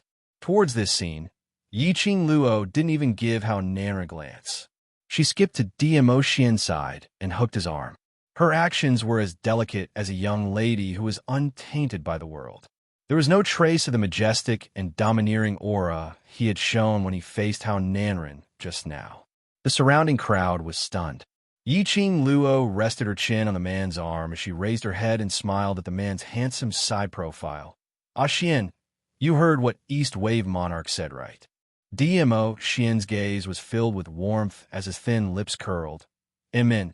East Wave Monarch and Yi Qing Luo's conversation was extremely soft. Even a cultivator might not be able to hear clearly what they were discussing. But Mo Xian was different.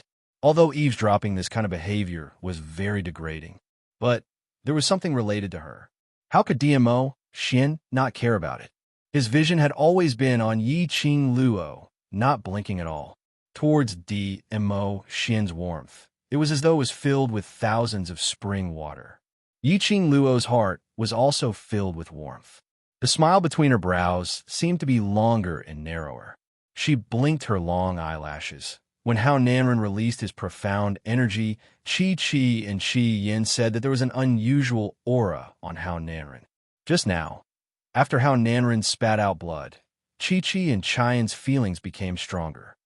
After saying that, she tilted her head and said, When we were at the northern continent's Qinyue clan, Chi-Chi and Chi-Yin also had the same reaction. She paused, dragging out the last syllable, and narrowed her eyes. Her smile was bright and beautiful, as if all the light in the world had gathered on her. In between Mo Shin's brows, the lines softened and his deep magnetic voice lightly spat out 2 words. So, these 2 words seemed to be able to melt 1,000 years of frost. Of course, this gentleness was only limited to Yi Qing Luo alone. No one could escape from Mo Shin's male hormones. Yi Qing Luo was the same. When a man's voice rang out, Yi Qing Luo was already grinning as she clung onto Mo Shin's arm, shifting into his arms. So, I have a guess. That forbidden area, she didn't finish her sentence. A mysterious smile hung on her lips as she blinked her eyes. Her posture was delicate and adorable. The man's pupils reflected the young lady's devastatingly beautiful face and that bright smile. The smile on his lips grew bigger bit by bit. Facing the young lady's hopeful gaze, he slowly nodded his head. Just as he nodded his head, the young lady's eyes were like the bright stars in the night sky, sparkling with dazzling rays.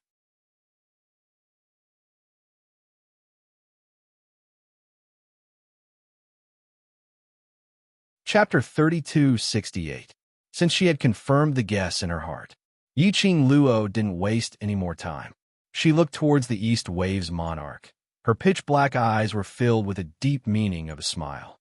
The East Wave's monarch felt a chill down his spine when he was stared at by this gaze as his body unconsciously straightened up. What did this gaze mean? Was she hinting at something? Was she running away from him for something?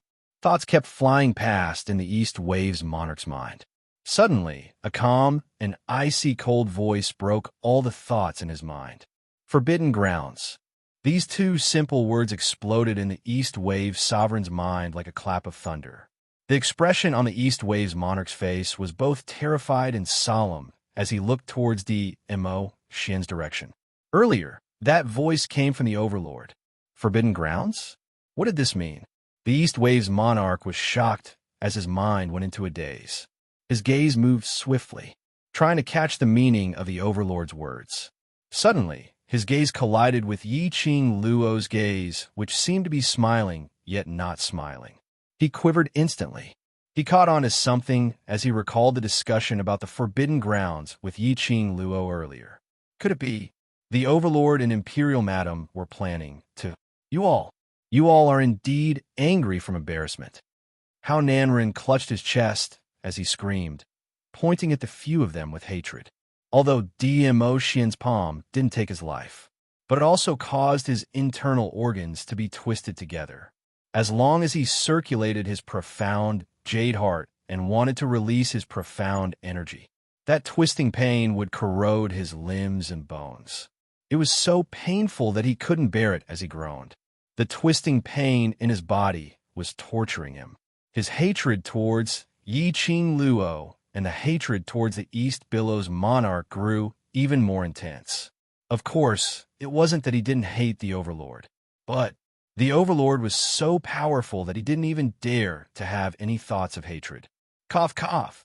Suddenly, the East Wave's monarch cleared his throat, interrupting the raging anger in Hao Nanren's heart, and interrupting the crowd's pointing discussions. Everyone's attention was focused on the East Wave Sovereign. The East Wave Sovereign flicked his dragon robe slowly. He looked dignified as he stared at Hao Nanren calmly. The Jade Dome sect master is slandering me because he doubts the Emperor Madam's strength. Hao Nanren frowned, his face full of vigilance. The East Tide Sovereign ignored Hao Nanren's response. He looked at the crowd and continued. As for all of you, the reason why you have such a huge reaction is because you cannot believe in the power of the Empress. You cannot believe that she and her companions can save the East Tide continent. He paused and raised his voice to ask, "Is what I said correct?" The onlookers exchanged glances with the people around them before looking at the East Wave Sovereign in unison. They nodded their heads in unison and said, "Yes, yes." The corner of the East Wave Sovereign's lips curled up. If Imperial Madam can prove her strength, will everyone believe in my choice and believe in Imperial Madam's strength? The onlookers were about to nod in agreement. How Nanren immediately interrupted. No.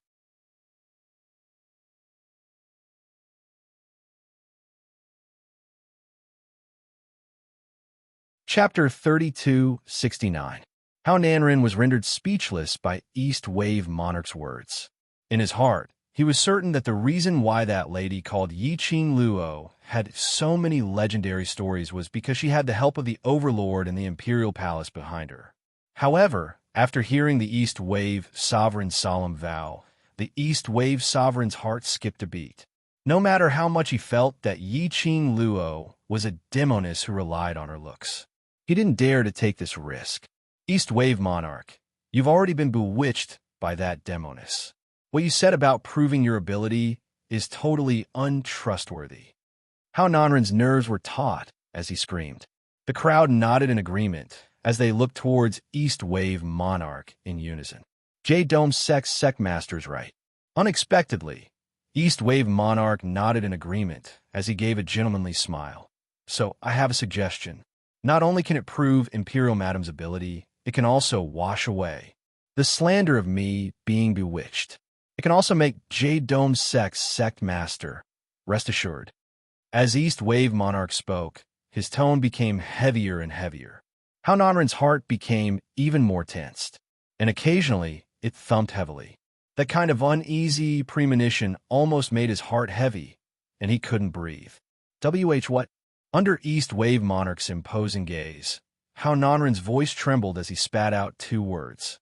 The moment he said that, he suddenly regained his senses as he hurriedly retracted his words. No, this sect leader will not believe your words. Jade Dome Sectmaster is really awe-inspiring. East Wave Monarch scoffed coldly as his eyes were filled with ridicule as he looked at How Nanren. So this East Wave continent belongs to Jade Dome Sectmaster? You're allowed to spout nonsense and slander me, but I'm not allowed to use my own methods to wash away the slander. After he said this, he took a look at the crowd's expression. After seeing the expected expression on the crowd's faces, he sneered as he continued. I haven't even said the specific contents of my suggestion, and Jade Dome Sectmaster rejected it impatiently. Or rather, Jade Dome Sectmaster is feeling guilty because she slandered me. The East Wave Sovereign deliberately stared into How Nanren's eyes and enunciated each and every word clearly. How Nanren's face changed from livid, red, and pale at a speed visible to the naked eye. How Nanren's attitude indeed made everyone suspicious. And in comparison, the East Wave Monarch, who had always been slandered, Yiqing Luo and Dmo Xian, who were calm and indifferent. This made How Nanren even more hysterical, guilty, and flustered. The hearts of the onlookers also began to waver. They respected and trusted the sect master of the Jade Dome sect. They also respected and trusted the East Wave Sovereign. No one was willing to offend either side, taking into account the attitudes of both sides. In the end, the crowd chose to wait for the East Wave Sovereign's suggestion. They wanted to see if it was reasonable or not. If it was reasonable, there was nothing better than proving the girl's strength. If it did not make sense, at the very least, they would be able to see clearly whether the East Wave Sovereign was truly bewitched like the sect master had said. Hearing the crowd's approval of the East Wave Sovereign's suggestion, the East Wave Sovereign's eyes widened. How Nanren's face turned pale bit by bit. He didn't know what the East Wave Sovereign and Yiqing Luo were planning, but he was very clear that if they followed their plan. You're tuning into the Romance Rendezvous YouTube channel. We're so grateful for your support, and don't forget to subscribe to join us on this incredible journey through captivating stories. Your generosity through donations truly makes a world of difference, as it's the primary source of revenue that allows me to expand and enhance this channel for you. Thank you from the bottom of my heart for being a part of this adventure.